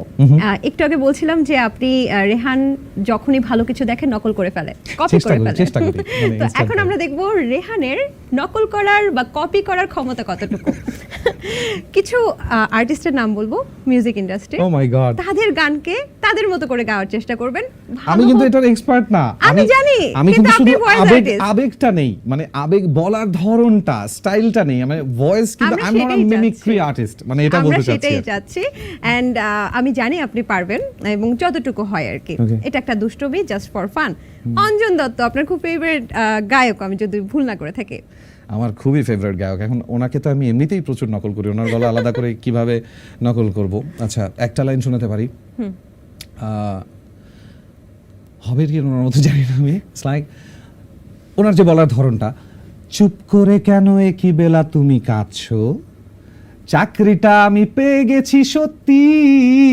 মানে উনি খুব মুখ দিয়ে গায় আর কি, ওই ওই ধরনটা ভালো লাগে আর কি। চমৎকার, একেবারে মনে হচ্ছে যে অঞ্জন দত্তের কথা বলছে, যদিও ওনার লেভেলে যাওয়ার জন্য Oh my আসলে goodness, অনেক oh সাধনা my দরকার। goodness, ওনারা অন্য একদমই। জিনিস। তাহসান, তাহসান ভাই কোন গানটা? ওনার অনেকগুলো গান আছে আমার নকল করতে ভালো লাগে। তুমি আর তো কারণ ও শুধুই আমার, যত দূরে সরে যাও রবে আমার, কাইন্ড অফ মানে সব আপনি পুরোটা তো কে হয় না। বলেন তো? আমি এখন কনফিউজড হয়ে যাচ্ছি যে এখানে কি তাহসান ভাই These are great artists, ওনাদের থেকে শিখবো না? ও মাই গড। আচ্ছা, আমি তারপরে যাচ্ছি হাবিব ওয়াহিদ। ওনার ওনার আমার সবচেয়ে বেশি যেটা ভালো লাগে সেটা হচ্ছে ওনার ম এর উচ্চারণ। মানে ম উনি যেভাবে বলেন, ম কথাটা আমার বলার সময় বা তোমার বলার যেমন? সময়, তো ওই জায়গাটা উনি একটু চেপে গান। দুধে আলতা গায়ের বরণ রূপ যে কাঞ্চা সোনা, আঁচল দিয়া ঢাইকা রাইখো চোখ কেন পড়ে না, আমি প্রথম দেখে পাগল হইলাম। মানে দ্যাটস হিজ স্টাইল আর কি। Wow, great. আমরা তারপরে যাচ্ছি হৃদয় খান। তুমি যদি এইটুকুই থাক, আর না আর না। It's a game. Just আপনি joking, যদি just joking. গেমে জিততে পারেন আপনার সাথে কিন্তু পুরস্কারও ও আছে। My goodness, oh my goodness. আমি না কেউ আমার সাথে রাগ করবেন না প্লিজ, আমি এটা আমার ভক্ত বলে। ইটস জাস্ট ফর ফান, কেউ কিন্তু কিছু মনে করবেন না, যেহেতু একটা পডকাস্ট আমরা তো মজা করব এবং আমি জানি দর্শকরাও অনেক মজা পাবে এটা। ওকে এবং আমরা সবার প্রতি সম্মান রেখে কিন্তু গেমসটা খেলছি। ওকে, তাহলে কোন গানটা শোনাবো? হৃদয় ভাইয়ের গান তো এটা ছাড়া আমার আর কোনটা মাথায় আসছে না। আমি তুমি অন্য কারো হও, জানে না কে তোমাকে তুমি কারো নও, তুমি তো আমারই জানে না। ও মানে সরি, আমার লিরিক মনে নাই, বাট আমি আগে আরো বেশি নকল করতে পারতাম, রেডিওতে আচ্ছা। খুব মজা করে এগুলো করতাম, লিসনারদেরকে আমি শোনাতাম। এই জন্যই কিন্তু আপনাকে এখন বলেছি, আমি অনেকদিন জানি practice আপনি নাই পারেন। আসলে। আচ্ছা, তারপর বালাম। বালাম ভাই গলা নকল করতে পারি না, ওনার যে রেঞ্জ ওটা নকল করতে বালাম ভাই Try মিজান করি ভাইদের আমরা। No Okay. মানে একটা ব্যাপার আছে যে বালাম ভাই মিজান ভাইদের যে vocal range, oh my goodness, ওস্তাদ লেভেলের। ওই রেঞ্জে আমি তো গাইতেই পারি না, নকল কি করব? আচ্ছা। নকল করতে হলে অনেক কিছু পারতে হয়। ওকে, তপু। তপু ভাই, তপু ভাই, তপু ভাই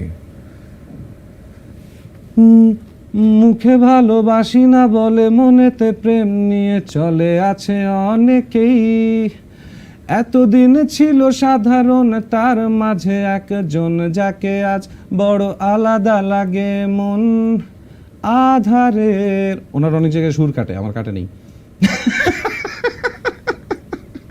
না ভাইজান এটা জানে। স্পিচলেস। তপু ভাই শুট কাটে মাঝে মাঝে আচ্ছা। ভাইজান বাজায় গায় তো, তো বেশিরভাগ সময় উনি গান যখন মানে ওনার ব্যাপারটা হচ্ছে উনি কিন্তু স্বভাব কবি, জানেন তো, উনি অনেক কিছু টাস টাস করে লিখে সুর করে ফেলে। গান কিন্তু গাওয়া কিন্তু ওনার এক্সপার্টিস না, উনি এমনিতেও যে আড্ডায় বসে গান শোনাতেন, কিন্তু ওনার এত সুন্দর সেই গানের কথাগুলা এবং সুরগুলো এত বেশি কানেক্টিং মানুষের সাথে। আমরা এই যে এতদিন পরে আমি যেই গানটা গাইলাম, এই গানটা আমি পুরোটা পারি। আচ্ছা, তো হ্যাঁ, কতবার আমাদেরও খুব শুনলে এই গানটা আমরা পছন্দের। পুরোটা পারি, কতটা কানেক্ট করলে। কিন্তু আমি লাস্টে যে এই কথাটা বললাম, কারণ আমি জানি ভাই তো রেওয়াজ করে না, ভাই আমার সাথে ডিসএগ্রি করতে পারবে না, ভাই গানের পিছনে সময়টা দেয় না, এই জন্য মানে আমি আমার সাথে কণ্ঠের রাগ। থেকে ওনার বাজানো বা এই বিষয়গুলো ভালো। হ্যাঁ, ক্রিয়েশন মানে Creation, সব সময় কিন্তু টেকনিক্যালিটিতে সবাই সুন্দর থাকে না। যেমন কেউ যদি বলে যে আমি তোমাকে ভালোবাসি, উচ্চারণটা হয়তো ভুল আছে কিন্তু ভালোবাসা কিন্তু ভুল নেই, মানে ভালোবাসা আর কি। তো অনেক সময় দেখা যায় যে টেকনিক্যালিটি ব্যাপারটা আমরা সাইড করতে পারি যখন মেসেজটা বা কথাটা অনেক সুন্দর হয় আর কি। বাহ, চমৎকার। সর্বশেষ Pritam Hasan. He is fantastic. ওনার ভয়েস নিয়ে এখন আমার কালচার করা হয়নি, আমি ওনার গানই শুনে গেছি, নকল করতে পারবো না। লাগে উড়াধুরাটাই শুরু করেন না? না আসলে মানে ওই বললাম না, মানে এইগুলা ব্যাপার যেগুলো হয়েছে, আমি একটু যদি সময় থাকে তাহলে আমি একটা মিনিট একটু বলতে চাই। এই যে ভয়েস মিমিক্রির ব্যাপারটা, এটা কেন এসেছে আমার ভিতরে, এটা খুবই টেকনিক্যাল একটা ব্যাপার। আচ্ছা। আমি খুঁজে বের করার চেষ্টা করতাম যে কোন গায়ক বা কোন ভোকালটা গলার কোন স্তর থেকে গানটা গায়, কেউ মাউথ ভয়েসে গাচ্ছে, কেউ চেস্ট ভয়েসে গাচ্ছে, কেউ হেড ভয়েসে গাচ্ছে। তো প্রীতম ভাইয়ের ক্ষেত্রে যেটা হয়েছে, উনি কোন স্ট্রাকচারটা থেকে গায় ওটা নিয়ে আমি এখনো কালচার করা শুরু করিনি। একবার শুরু করলে আমি 2-3 মাস পরে ঠিকই পারবো। আচ্ছা, তাহলে মিনারেরটা কি পারবেন? না, মিনার মিনার ভাই, গাও। আমি কি দেখেছি হায় অচেনা কোনো শহরে, মানে উনি তো একটু Wow, আমি আরো একটা লাইন শুনতে চাই প্লিজ। আমার লিরিক মনে নেই মানে প্লিজ। একেবারেই মনে হচ্ছে সমৃদ্ধি পুরো- যথেষ্ট সমৃদ্ধ হয়েছে, সবকিছু আর নয়। ঠিক আছে, আপনাকে অসংখ্য ধন্যবাদ যে আপনি খুব সুন্দর একটা মানে মিমিক্রি বলবো না, যে সবাইকে কপি করে দেখালেন। না, খুবই চমৎকার। ওটাই আমি একদম বারবার বলছি, ইটস নট কপি। fantastic। ওনাদের মধ্যে অসাধারণ কিছু ব্যাপার আছে, ওগুলা যখনই কেউ নেয়ার চেষ্টা করবে তখনই এটা হবে। যে কোনো অ্যাক্টর যদি আজকে একজন মোশাররফ করিমকে বা একজন হুমায়ুন ফরিদিকে নকল করতে যায়, তো সে যখন মা বলবে না, তখন কোথাও কেউ নেইতে স্বয়ং হুমায়ুন ফরিদি তার তৎকালীন স্ত্রী সুবর্ণা মোস্তফাকে যেই মা ডাকটা দিয়েছিলেন না, সেটাই দেবে। শিখতে হবে সুন্দর জিনিসটা, সুন্দরে যেতে হলে। So this is the thing. আমি এই আর্টিস্টগুলোকে ঘাটিয়েছি, ওনাদের গান ঘন্টার পর ঘন্টা শুনে শুনে শিখেছি বলে এই জায়গাটুকুতে আসা গেছে। আপনি যে কোথা থেকে কি বলছেন ধরতেও পারছি না। আচ্ছা, যাই হোক, ব্যাপারটা হচ্ছে জেমস ভাই জি, তিনি তো একজন লেজেন্ডারি। Oh my goodness. আমার কেন যেন এই যে এত কিছু আমার এই কালেকশনে ছিল না, এটা এত এত কপি শুনে বা এত তো এই যে ভয়েসের টোন আপনি চেঞ্জ করছেন, আমার না আপনার কণ্ঠে জেমস ভাইয়েরটা শুনতে ইচ্ছে করছে। এটাও Please। না, এটাও সমৃদ্ধি, সত্যি কথা বলবো, এগুলো হচ্ছে রেঞ্জের বাইরে। কিছু ভয়েস থাকে, কিছু ভয়েস থাকে এক্সেপশনাল। যেমন জেমস ভাইয়ের ভয়েস যেটা, এটা কিন্তু পুরো এশিয়াতে এমন কণ্ঠ নেই। 30 জনের মাঝখানে উনি একলা চিৎকার করবে, হাই দুষ্ট ছেলের দল, একবারে আপনি বুঝতে পারবেন যে কে কথা বলছে। আরেকজন আছে এরকম ভোকাল, একটা হচ্ছে আতিফ আসলাম। উনি যে খুব সুন্দর গান করেন তা না, কিন্তু দ্য ভয়েস কোয়ালিটি এক্সেপশনাল, ভিন্ন, আলাদা। একদম। আমাদের মিজান ভাই, different pattern of voice, owner ভয়েসে eco লাগে না। আমি দেখেছি উনি খালি মাইক্রোফোনে কোনো রিভার্ব ছাড়া যখন গান করেন তখনও গম গম করে, পারফেক্ট পিচিং। এগুলো নকল করা সম্ভব না, এগুলো সাধনা করে শিখতে হয়।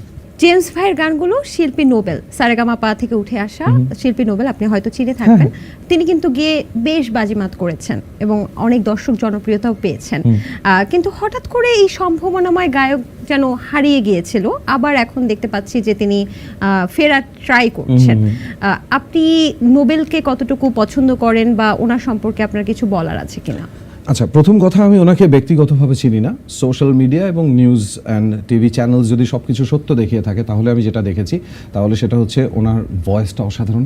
উনি যদি গান গায়ে মনোযোগ দিয়ে উনি ফাটিয়ে দিতে পারবেন, এই ধরনের একটা পাওয়ারফুল ভয়েস তার আছে।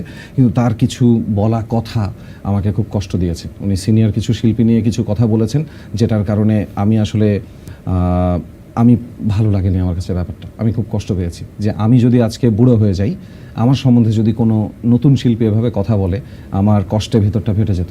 কিন্তু তখন তো তিনি এমনও বলেছেন যে তিনি আসলে ড্রাগ অ্যাডিক্টেড ছিলেন বা ড্রাগসের রিয়াকশনের কারণেই আসলে তিনি এই সব কথা বলেছেন, এবং ড্রাগসের কারণেই কিন্তু তিনি অনেক বছর আসলে এই গানের জগৎ থেকে হারিয়ে গিয়েছিলেন। তো এই বিষয়টাকে কিভাবে দেখছেন যে একজন তরুণ সম্ভাবনাময় শিল্পী ড্রাগসের কারণে এভাবে পিছিয়ে পড়াটাকে আপনি কিভাবে দেখেন? এটা তো একটা দিকই আছে না দেখার, এটাকে কি দ্বিতীয়ভাবে দেখা যায়? এটা তো সব কিছু শেষ। বিশেষ করে ড্রাগস বলতে আমি বলবো যেগুলো সিনথেটিক ড্রাগস, হ্যাঁ, অর্থাৎ ফেন্সিডিল, ইয়াবা বা এই ধরনের যেই জিনিসগুলো, যেই ড্রাগগুলো আছে, এগুলো মানুষের চরিত্র নষ্ট করে দেয়। মানে আমি এমনও দেখেছি যে মানে 1000 কোটি টাকার মালিকের মানে কোম্পানির মালিকের সন্তান, সে হচ্ছে আরেক বন্ধুর গাড়ি থেকে পার্টস চুরি করে নিয়ে যাচ্ছে, কারণ বাবা তো তাকে টাকা দিচ্ছে না নেশা করার জন্য, সে এই লেভেলে নেমে চলে আসছে, ড্রাইভারের পকেট থেকে টাকা নিয়ে যাচ্ছে। তো যে জিনিসগুলো চরিত্রকে নিচে নামায়, সেই জিনিসগুলো আসলে কাউকে ঠিক রাখতে পারবে না। এই যে যার কথা বলছিলেন, সে এত লেজেন্ডারি আর্টিস্টদেরকে নিয়ে এই ধরনের কথা বলেছে, তাহলে ড্রাগসটা তার জন্য আসলে কতটা খারাপ, প্রত্যেকটা মানুষের জন্য কতটা খারাপ। যাদের গান শুনে আমি বড় হয়েছি, তাদেরকে আমি যদি গালাগালি করতে পারি, আমার আর কোনোদিন একটা শব্দ গান গাওয়া উচিত না, আমার ওই অধিকার নেই। অনেকে যে বলে গান গাইলে বাজে নেশা করলে নাকি গানটা ভালো হয়, এরকম কথাও কিন্তু আমরা শুনেছি। আপনি একজন সঙ্গীত শিল্পী, আপনি এই ব্যাপারে কি বলবেন? গান সাধনা না করলে গাওয়া যায় না। নেশা, পুরো পৃথিবীর নেশা আমি দিয়ে একজনকে একটা লাইন গাইতে পারবে না সুরে। সো এগুলো বলে লাভ নেই, কোনো লাভ নেই। গানের সাথে যারা নেশাকে মিলাচ্ছে, আমি ওই বাবা মা ওগুলোকে বলবো, যদি আপনার সন্তান বলে যে গান গাইতে ড্রাগ লাগে, তাহলে তাকে আজকেই রিহ্যাবিলিটেশন সেন্টারে পাঠিয়ে দিন। গান গাইতে গান শেখা লাগে। যে গান শেখে নাই সে নেশা করে হোক নেশা না করে হোক, যে সাধনা করেনি সে গান গাইতে পারবে না। আচ্ছা, আপনি সব ধরনের গান শোনেন আমরা জানি, চেষ্টা করি। চেষ্টা করেন। সেক্ষেত্রে লালনের গানও তো শুনেছেন? হ্যাঁ, শোনেন? আমি ভক্ত। আচ্ছা, তাহলে আমরা আরেকটা গেম খেলি। হ্যাঁ, শিওর, লেটস ট্রাই। আপনার যে কোনো একটা মৌলিক গান ধরে নেন বাজে স্বভাব, সেটাকে আপনি লালন ঘরানার গাইলে কেমন হতো? এই গেমটা খেলতে চাই। It's a very tough game. এখন ঘটনা হচ্ছে যে বাজে স্বভাবের বা এই ধরনের গানগুলোর তো জনরাই আলাদা, সুরই ভিন্ন। এখন এটা দেখা যাবে যে সুরটা ভিন্ন করে ফেলতে হবে। ওরে কথা হবে, দেখা হবে, প্রেমে প্রেমে মেলা হবে, ভালোবাসা বাসি আর হবে না, যাইতেই পারে গাওয়া, কিন্তু গানের ধরনটা তো এমন না, এই জন্য বললাম আর কি। চমৎকার চমৎকার। আচ্ছা, এবার রেডিও ইস্যুতে আসি। মাইক্রোফোন কতটা মিস করেন? ভয়ঙ্কর ভাবে মিস করি, ভয়ঙ্কর। মানে এরকম ইনস্ট্যান্ট ফিডব্যাকের জায়গা তো পৃথিবীতে আর কোথাও নাই। সমৃদ্ধি, তোমার জানা উচিত যে তুমি হয়তো একটা কথা বলেছো, 2-1.5 মিনিটের মধ্যে তুমি মেসেজ পেয়ে যাবা যে আপু আপনি এই কথাটা কেন বললেন, বা এই কথাটা খুব ভালো লেগেছে। এই সুযোগটা কিন্তু বাংলাদেশের বেশিরভাগ শিল্পের ক্ষেত্রে নাই। কিন্তু ফেসবুক লাইভে তখন পাচ্ছি আমরা। এখন হয়তো ফেসবুক লাইভে পাচ্ছে, কিন্তু লাইভে কয়জন কে কন্টিনিউ করে? আচ্ছা, 10টা লাইভ একসাথে দেখছে, 5টা চ্যানেল একসাথে দেখছে, বা অর্ধেক দেখে চলে যাচ্ছে। আর দেখছে তো পিছনের অনেক কিছু, ব্যাকগ্রাউন্ড কিভাবে সাজানো হয়েছে, গেস্ট কতটা পপুলার, ফলোয়ার কয়জন আছে, উপস্থাপক কি জামা পড়েছে, এসব বেশি দেখছে। তো আচ্ছা, এখানে আমার একটা কথা আছে, আপনার অভিযোগ আছে আমার। হ্যাঁ, কিরকম? আপনি একটা ইন্টারভিউতে বলেছেন যে পুরুষদের থেকে নারীদেরকে মানুষ বেশি দেখে। না না, আমি তো এখানে বলিনি তো। বৈষম্য কেন? আমি বলছি শুধু নারীদেরকেই মানুষ বেশি দেখে। কেন এই বৈষম্য বলেন? এই অনুষ্ঠানের উপস্থাপক নারী না পুরুষ, এই জন্য বৈষম্য।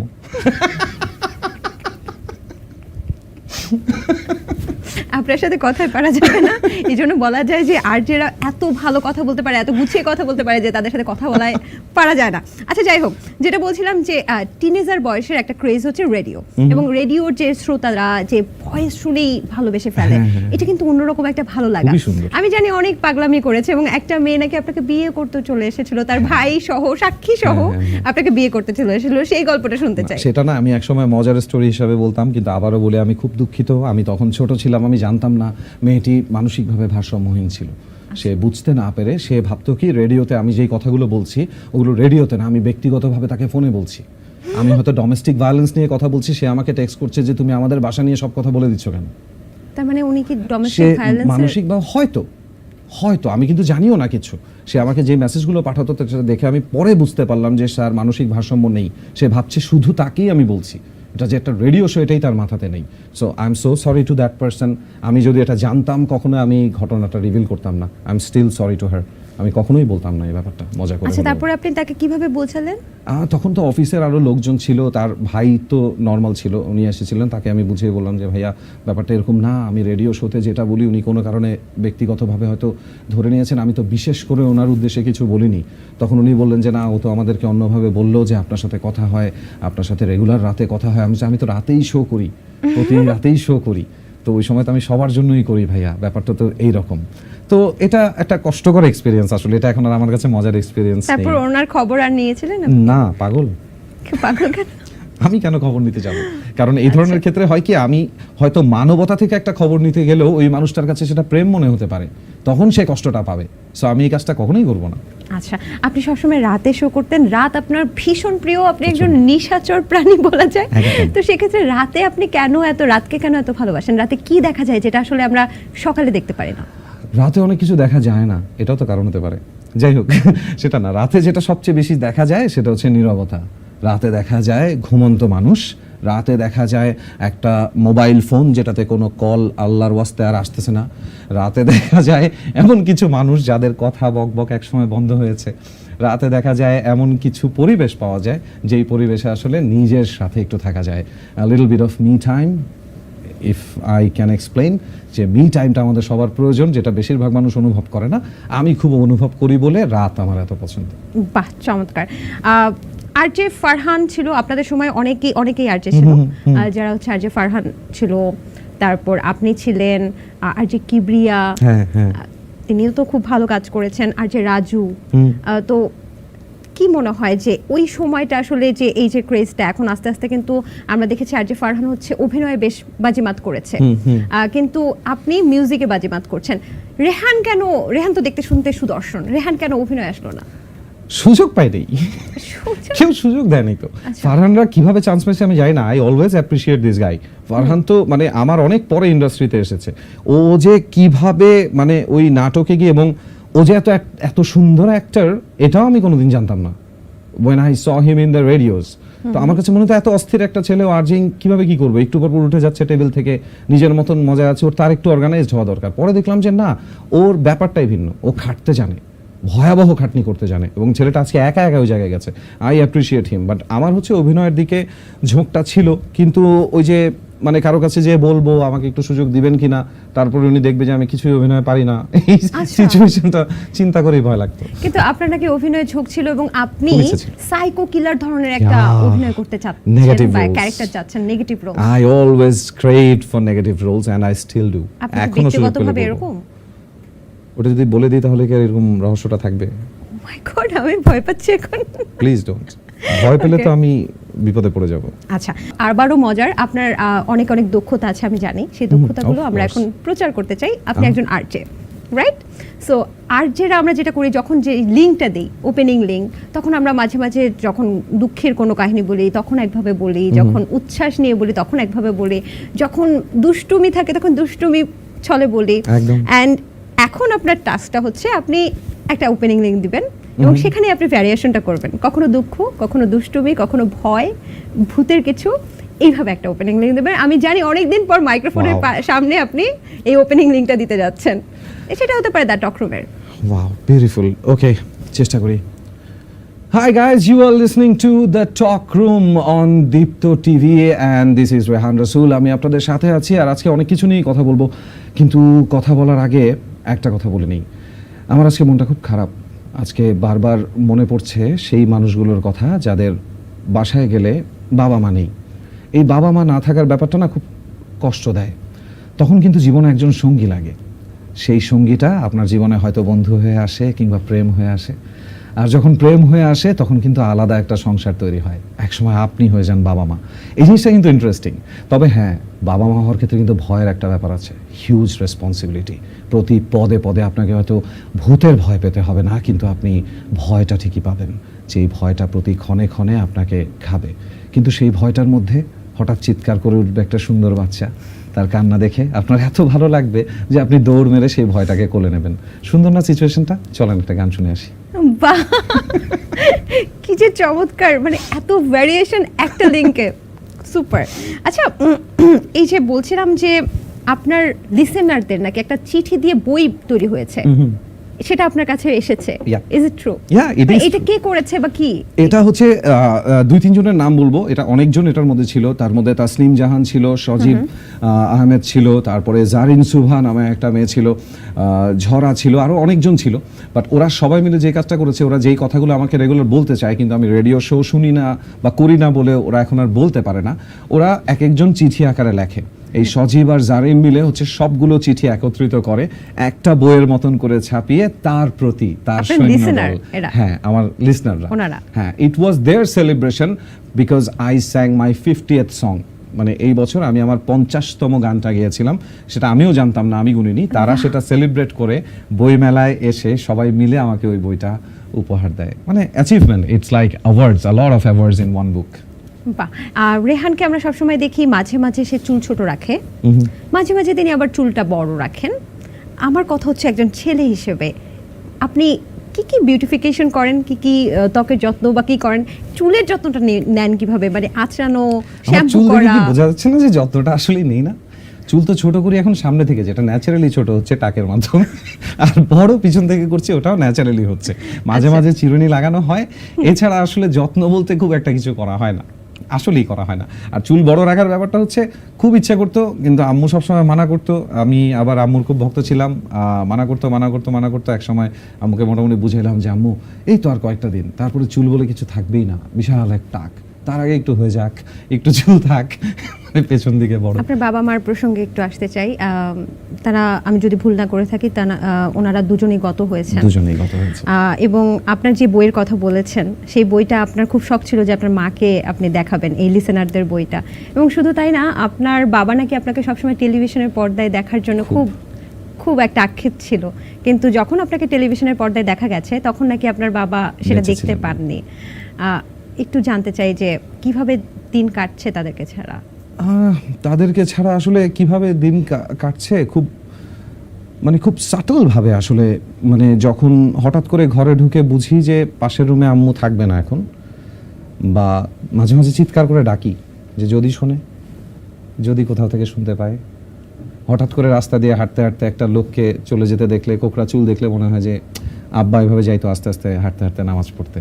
আমি না দেখার ভান করতাম, হয়তো আমার হাতে এমন একটা কিছু ছিল যেটা নিয়ে আব্বার সামনে যাওয়া যাবে না, তো এড়িয়ে যেতাম। ছেলেরা তো বেশিরভাগ সময় দেখা যায় যে বাবাকে এড়িয়ে যায়। একটা কথা আজকে বলতে ইচ্ছা করছে, আমি এই অনুষ্ঠানের মাধ্যমে সবাইকে বলি, প্রত্যেকটা ছেলেকে বলতে চাই যে ছেলেদেরকে বিশেষ করে, যে বাবাগুলো আসলে কেমন হয় সেটা না 35-38 পার করলে তারপরে বুঝবেন। তার আগে বুঝবেন না যে আপনার বাবা আসলে কি ভাবতো আপনাকে নিয়ে। এটা খুব কষ্টের ব্যাপার। আমি এখন বুঝি যে কোন সময়টায় আমার বাবার পাশে গিয়ে বসা উচিত ছিল, কিন্তু আমি বসিনি। সো যাদের সময় আছে প্লিজ একটু বসবেন। মিউজিক ভিডিও একটা সময় বেশ ক্রেজ ছিল, এখন মিউজিক ভিডিওটা ওইভাবে কি দেখা হচ্ছে? মানে এই ব্যাপারে আপনি কিছু বলতে চান কিনা? এই ব্যাপারে যেটা বলতে চাইবো যে আগে মিউজিক ভিডিওর মানে ছিল একটা স্টোরি লাইন, যে ওইটুকের মধ্যে আমরা কিভাবে দেখাতে পারি। আসলে আর্ট কিন্তু যত ছোট হয়ে আসে তত প্রেজেন্টেশন করাটা কষ্ট। সিনেমায় যা দেখানো যায় একটা মিউজিক ভিডিওতে ওটাকে নিয়ে আসা, আবার মিউজিক ভিডিওতে যেটা দেখানো যায় ওটাকে ছোট্ট একটা টিভিসিতে বা ওভিসিতে নিয়ে আসা, আবার সেটাকে আজকাল দেখা যাচ্ছে যে 30 সেকেন্ডসের রিলেও নিয়ে আসা হচ্ছে। So it's becoming tough every single day. ওই জন্য যেটা হচ্ছে খুব সহজ কনসেপ্ট হচ্ছে। আপনাকে একটা মজার জিনিস ধরিয়ে দিই, আপনি দেখবেন বাংলাদেশে ম্যাক্সিমাম গানের লিপসিঙ্ক হয় না। হ্যাঁ, তাই তো। কারণ হচ্ছে আর্টিস্টের সময় নেই গান মুখস্থ করার, আর এডিট করা ইজি, স্লোমো দিয়ে এডিট করা খুব ইজি। এই জন্য এই বিষয়টা আমি আসলে Funny ধরতে না? পারিনি। হ্যাঁ, Yeah, অনেকেই এটা ধরতে একদমই পারে তাই। না। আচ্ছা, দক্ষতা না ফলোয়ার, কোনটার বিবেচনায় এখন আসলে শিল্পীকে বিবেচনা করা হচ্ছে? শিল্পীকে বিবেচনা করা হচ্ছে দক্ষতা অনুযায়ী, আর ফলোয়ারদের বিবেচনা করা হচ্ছে বিজনেস অনুযায়ী। বিজনেস আর শিল্প একসাথে যায় না। আপনি শিল্পীকে ডাকবেন না ফলোয়ারকে ডাকবেন, সেটা নির্ভর করছে যে আপনি শৈল্পিক কিছু তৈরি করতে চাচ্ছেন না আপনি ব্যবসা করতে চাচ্ছেন। কিন্তু এখন কি ব্যবসাটা বেশি? হ্যাঁ, এই জন্যই তো প্রাধান্য ফলোয়ারটা মূল, এই জন্যই তো ফলোয়ারটা মূল, দক্ষতা এখানে মূল নয়। তাহলে কি আপনার আক্ষেপ আছে যে আপনার তো অনেক বেশি আমার একা না, ফলোয়ার নেই? পৃথিবীর প্রত্যেকটা আর্টিস্টের এখন এই আক্ষেপ বোধহয় আছে যে why don't I have followers? If I had followers, I could have some sponsors, and through that sponsor, I could actually create something new for the world. But তার কাছে এই উপায়টা নাই, কারণ তার আগের মিউজিক ভিডিওতে ভিউ ছিল কম, এই জন্য পরের বারে সে স্পন্সরই পায়নি নতুন একটা কিছু করার। আর যেই কম্পোজারটা গানটা করতে চাচ্ছে সময় দিয়ে, তাকে যেই অ্যামাউন্টটা দেওয়া হচ্ছে ওটা দিয়ে যদি সে কাজ করে তার চুলা জ্বলবে না। সো সে কি করছে, 10টা কাজ নিয়ে কোনো মতে তাড়াতাড়ি শেষ করার চেষ্টা করছে, 1 দিন 2 দিন টাইম দিয়ে গানের পেছনে। গানটাও নষ্ট হচ্ছে, ব্যবসা হচ্ছে, কিন্তু শিল্পের জায়গা থেকে একটু অপমানজনক ব্যাপারটা। কিন্তু কি করার, সার্ভাইভাল। আচ্ছা, মিউজিক ইন্ডাস্ট্রি থেকে সিন্ডিকেট আছে? অবশ্যই কি দেখি তো ধরনের syndicate? নানান রকম। এই যে কেমন যেন মনে করেন কিছু মানুষ কখনোই কিছু মানুষের সাথে কাজ করে না। আমি এখনো বুঝি না ব্যাপারটা কেন, যে এই কম্বিনেশনগুলো কেন হয় না। মানে আমি স্পেসিফিক ভাবে তো নামগুলো বলতে পারবো না, বাট একটা জিনিস যদি আমি ক্লিয়ারলি বলি, আমি জানি না এটা আপনারা প্রচার করবেন কিনা, তবে আমি সবসময় দেখেছি যে মেরিল প্রথম আলোতে যারা পুরস্কার পায় তারা চ্যানেল আইয়ের যে আয়োজনটা, সেখানে ওনারা কেউ পুরস্কার পাচ্ছেন না। তো ওনারা তো দুইজন তো 2 দেশে গান গায় নাই, তো এটা কম্বাইন যে কেন হয় না এটা আমি এখনো বুঝি না। এটাকে সিন্ডিকেট বলে কিনা তাও জানি না। দিস ইজ জাস্ট কিউরিওসিটি, কৌতূহল। বাহ, একেবারে শেষ মুহূর্তে আমরা আছি। আমরা র্যাপিড ফায়ারের মাধ্যমে আজকের অনুষ্ঠানটা শেষ করব। এবং এতক্ষণ কি চলছিল? এতক্ষণ কথা চলছিল। দিস ওয়াজ আর র্যাপিড, ওগুলো- দিস ওয়াজ ফায়ার। No, সেগুলো আপনার দক্ষতা ছিল। আচ্ছা আচ্ছা, ওকে, লেটস গো ফর ইট দেন। আপনার যে ভিতরে যে দক্ষতাগুলো সেগুলো আমরা আজকে প্রচার করেছি, ছেঁকে বের করা একদম হচ্ছে। ছেঁকে বের করেছি। আচ্ছা, এখন হচ্ছে র্যাপিড ফায়ার, ঠিক আছে? ওকে, ইমরান কণা নাকি রেহান অবন্তী সিথি, কোন জুটিটা জনপ্রিয়? বর্তমানে অবশ্যই রেহান অবন্তী সিথি। ইমরান কণা থেকেও? বর্তমানে আচ্ছা, ওনারা হচ্ছে এক্সাম্পল, ওনাদের দেখে আমরা ওনাদের পিছনে দৌড় মেরে এখন ওনাদের কাছাকাছি আসতে পারছি একটু। কাছাকাছি So, নাকি ওদের না, ওনাদের টপকে গেছে? কাছাকাছি তাহলে কিছুটা বর্তমানে আমরা কিভাবে আসতে আপনি পেরেছি। হলেন? কারণ বর্তমানে আমাদের জুটির গান বেশি, আচ্ছা, সংখ্যায় বেশি। ইমরান আর কণা আপু অনেক দিন ধরে একসাথে গান গাইছে না, যখনই গাচ্ছে তখনই এটা ফেটে যাচ্ছে, কিন্তু অনেক দিন ধরে কিন্তু ওনারা গাইছে না একসাথে। এই সুযোগে আমি আর অবন্তীর সাথে একটু ঠিক আছে, ওকে।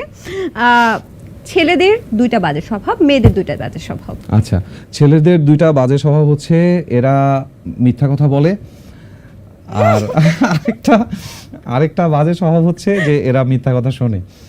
হ্যাঁ, আর মেয়েদের একটা বাজে স্বভাব হচ্ছে এরা মিথ্যা কথা বলে, আর আরেকটা বাজে স্বভাব হচ্ছে এরা মিথ্যা কথা শোনে। মাথার উপর দিয়ে প্লেন চলে গেছে, আমি কিছুই বুঝতেছি না। আচ্ছা, যাই হোক, আপনি যদি সিনেমায় অভিনয় করেন, কোন নায়িকা, বাংলাদেশের কোন নায়িকা আপনার সাথে অভিনয় করলে মানাবে? আমার সাথে পূজা চেরি। পূজা ছেড়ে? আচ্ছা, ইচ্ছে আছে করার? কি করার, অভিনয় একসাথে? হ্যাঁ আছে। জীবনে প্রচুর ছ্যাঁকা খেয়েছেন, সেটার সংখ্যা প্রায় 5 থেকে 7-এর বেশি। Is it true or false? It's true. 7-এর বেশি? It's very true. 7-এর বেশি? 7-এর বেশি হবে। কি করব, এই যে এরকম দীর্ঘশ্বাস ফেলে চলে গেছে মানুষ। আচ্ছা, এবার ক্যাটাগরি ভাগ করবেন, ঠিক আছে? আরজে হিসেবে আপনি একজন আরজে, এবং সেই সময়ের ইয়াংদের ক্রেজও আপনি ছিলেন মোটামুটি। সো আমি কয়েকজনের নাম বলবো, আপনি একটু ক্রমানুসারে তাদেরকে বসাবেন। আচ্ছা। RJ Nirob, RJ Rehan, RJ Farhan, RJ Uday, RJ Raju, RJ Kibria. Okay, first of course RJ Kibria, তারপরে হচ্ছে আরজে রাজু ভাই, তারপরে হচ্ছে আর কার যেন নাম বললেন, আমি আরজে নীরব, আরজে এরপরে রেহান, আরজে নীরব ভাই, তারপরে হচ্ছে আরজে রেহান, এবং তারপরে ফারহান।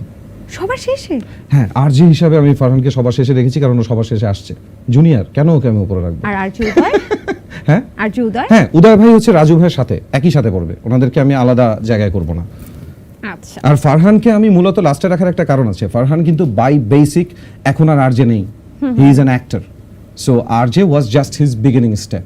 ওইটার প্রতি ওনার ওই প্যাশন লেভেলটা ছিল না, যেটা ওনার অ্যাক্টিংয়ে আছে, যেটা ওনার অ্যাক্টিং দেখে বোঝা যায়। ওকে, এখন আবারও ক্রমানুসারে আপনি ধরেন অ্যাওয়ার্ড দিবেন, ফার্স্ট সেকেন্ড থার্ড ওয়ান এইভাবে, ঠিক অনেক আছে? বড় দায়িত্ব। কর্নিয়া, কোনাল, কণা, ন্যান্সি, ক্রমানুসারে বসান। ওকে, কর্নিয়া, কোনাল, কোনাল, ন্যান্সি, কণা, আর তারপরে হচ্ছে ইয়ে কি যেন নামটা ভুলে গেলাম, চারটা নাম বলেছি আমি আবারও আপনাকে চারটা নাম বলছি, কর্নিয়া, কোনাল, কণা, ন্যান্সি। হ্যাঁ, তাহলে প্রথমে হচ্ছে কোনাল, তারপরে হচ্ছে ন্যান্সি, তারপরে হচ্ছে কণা, তারপরে শেষজন কর্নিয়া। কর্নিয়া। আচ্ছা, 3 নম্বরে কণাকে দিলেন?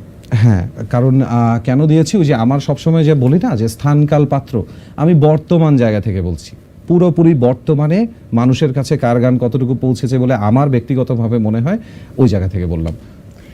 বড় বড় লেভেলের কাজ করতে হলে আর্থিক লেনদেন ছাড়া সম্ভব না, is it true or false? আরেকবার শুনতে চাই প্রশ্নটা। বড় বড় ধরনের মিউজিক করতে গেলে বা অনেক বড় বাজেটের কোনো মিউজিক করতে গেলে সেক্ষেত্রে আর্থিক লেনদেন করতে হয়, এটা ছাড়া সম্ভব? লেনদেন বলতে হ্যাঁ, অর্থ ছাড়া সম্ভব না, এটা জানি। মানে একজন সিঙ্গারের টাকা দিতে হয়, মানে ঘুষ দিতে হয়? না, ঘুষ কেন দিতে হবে? আমার কথা হচ্ছে জিনিসটাকে প্রেজেন্ট করতে অ্যাকচুয়ালি এখন অনেক পয়সা লাগে। এখন ব্যাপারটা এরকম, আগে যেটা সিম্পলি 30 বা 40 হাজার টাকা আপনি যে প্রোডাকশনটা নামিয়ে ফেলতেন, সেটাই এখন 2.5 লাখ টাকা লাগে। মানে সিঙ্গারে তো এক্ষেত্রে আর্থিক লেনদেন করতে হয় না। লেনদেন কেন করতে হবে? তাকে স্পেন্ড করতে হবে এটার পেছনে, যদি তার থাকে, না থাকলে সে ধরা। মানে টাকা না থাকলে সিঙ্গার ধরা? মোটামুটি যদি এমন হয় যে এই যে আমি যেমন লাকি, রূপকথার জগতে গানটা মানুষ শুনেছে, বা ফেরাতে পারেনি গানটা মানুষ শুনেছে, বা সুরঙ্গের গাছ হয়ে বলো মানুষ শুনেছে, যদি না শুনতো তাহলে কি করতে হতো? আমার নিজেকে প্রেজেন্ট করতে হতো না? তো সেটা তো আমার ক্ষমতার উপরে নির্ভর করবে। আপনার চোখে বাংলাদেশের কয়েকজন লিভিং লেজেন্ড? লিভিং লেজেন্ড তো ফার্স্টেই মাথায় চলে আসে যার কথা, সেটা হচ্ছে জেমস ভাই। আমার কাছে ওনাকে অ্যাকচুয়ালি দি রক স্টার মনে হয়, দি রক স্টার লেভেল। আরেকজন লিভিং লেজেন্ড হচ্ছেন ওস্তাদ নিয়াজ মোহাম্মদ চৌধুরী। মানে ওনার মতন শিল্পী আমরা আদৌ কদর করতে পারছি কিনা আমি জানি না। আরেকজনকে কথার জায়গা থেকে কথা বলা এবং গানের মাধ্যমে চলে আসা, সেটা হচ্ছে শায়ান আপু।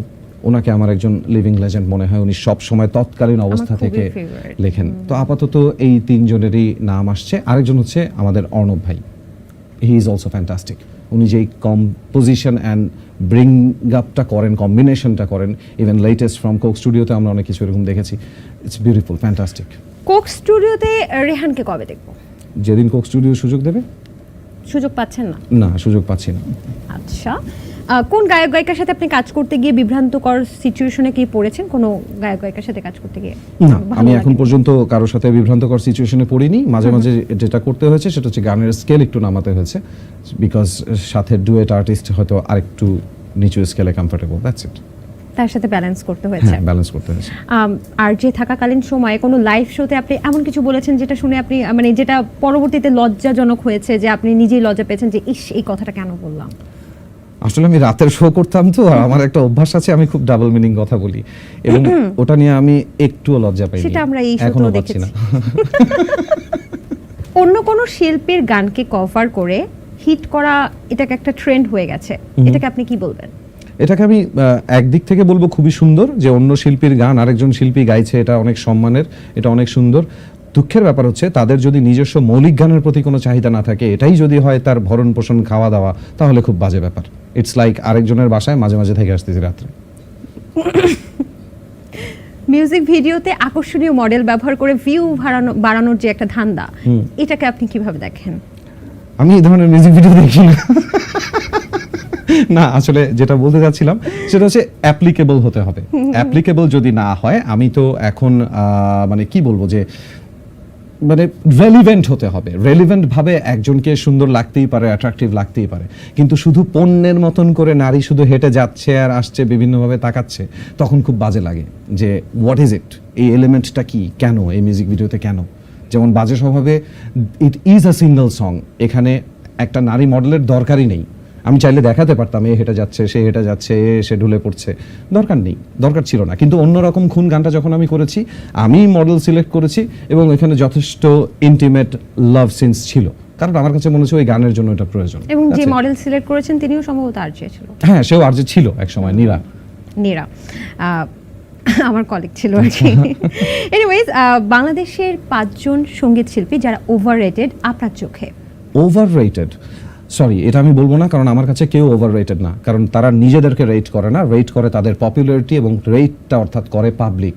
সো পাবলিক কাকে ওভাররেট করেছে এটা পাবলিক বুঝবে। আপনার চোখে কেউ নেই? না, পাবলিক যদি রেট না করে তাহলে তো আপনি আমি রেট করে পারছি না। পাবলিক তার গান দেখেছে বা তার অভিনয় দেখেছে বলে তো সে আজকে ওখানে রেটটা ওখানে আসছে, তাই না? সো ইটস পাবলিক, এটা পাবলিকের দায়বদ্ধতা, এটা শিল্পীর না। মিউজিক ভিডিও মানে নান্দনিকতা নাকি অশ্লীলতা? অবশ্যই নান্দনিকতা। আচ্ছা, আপনার কাছে এখনো মানে সেটা কি মনে হচ্ছে, মানে চলমান যে পরিস্থিতি, চলমান অবস্থানে ওই যে আবারও ওই এক জায়গাতেই চলে আসতে হবে যে আপনি কি চিন্তা করছেন, আপনি নান্দনিক কিছু বানাবেন নাকি আপনি যেটা বিক্রি হবে সেটা বানাবেন, আচ্ছা, তার উপরে নির্ভর ব্যবসার করছে। উপর ডিপেন্ড করে না যে আপনি কি আর্টিস্টিক কিছু ক্রিয়েট করবেন নাকি কিছু ক্রিয়েট করে ওটাকে আর্টিস্টিক বলবেন, দেয়ার ইজ আ ডিফারেন্স না? আচ্ছা, প্লেব্যাক ছাড়া লাইভ পারফর্ম করতে পারে না এমন 3 জন শিল্পীর নাম? 1 রেহান রাসূল, 2 রেহান রাসূল, 3 রেহান রাসূল। আপনি কি প্লেব্যাককে এত পছন্দ করেন স্টেজে থেকেও? না, আসলে পছন্দ করা না করা না, আমি যেটা বলবো যে আমাদের একটু ব্যালেন্সটার অভাব আছে। আমরা যারা প্লেব্যাক করছি তারা কোনো এক কারণে স্টেজ পর্যন্ত যেতে পারছি না অনেকে, আবার যারা স্টেজে করছে তারা দেখা যাচ্ছে মৌলিক গান পর্যন্ত আসতেই পারছে না। এই দুটার কম্বিনেশন দরকার। আচ্ছা, আপনার সাথে খুব চমৎকার একটা আড্ডা দিলাম এবং অনেকদিন পর মনে হচ্ছে আমি খুব আনন্দ নিয়ে একটা আড্ডা দিয়েছি আপনার সাথে। তবে আপনাকে এত কষ্ট করিয়েছি, এত কিছু, এত গেমস খেলেছি, একটা উপহার না দিলে কি হয় বলেন? না না, কোনোভাবেই একটা হয় দেওয়া না। উচিত। অবশ্যই দেওয়া উচিত। দীপ্ত প্লের পক্ষ থেকে আপনার জন্য ছোট্ট একটা গিফট আছে, আশা করি আপনার পছন্দ হবে। Thank you, thank you, thank you so much. অবশ্যই মানে ওপেন ইট আপ যখন বাসায় যাই, but thanks to Deepto TV, thank you, and I had a wonderful time too. আমিও প্রচন্ড আনন্দের সাথে আজকে আড্ডা মারার মতন করে কথা বলে ফেললাম, মানে ভালো লাগে, এভাবে কথা বলতেই ভালো লাগে। Thank you so much.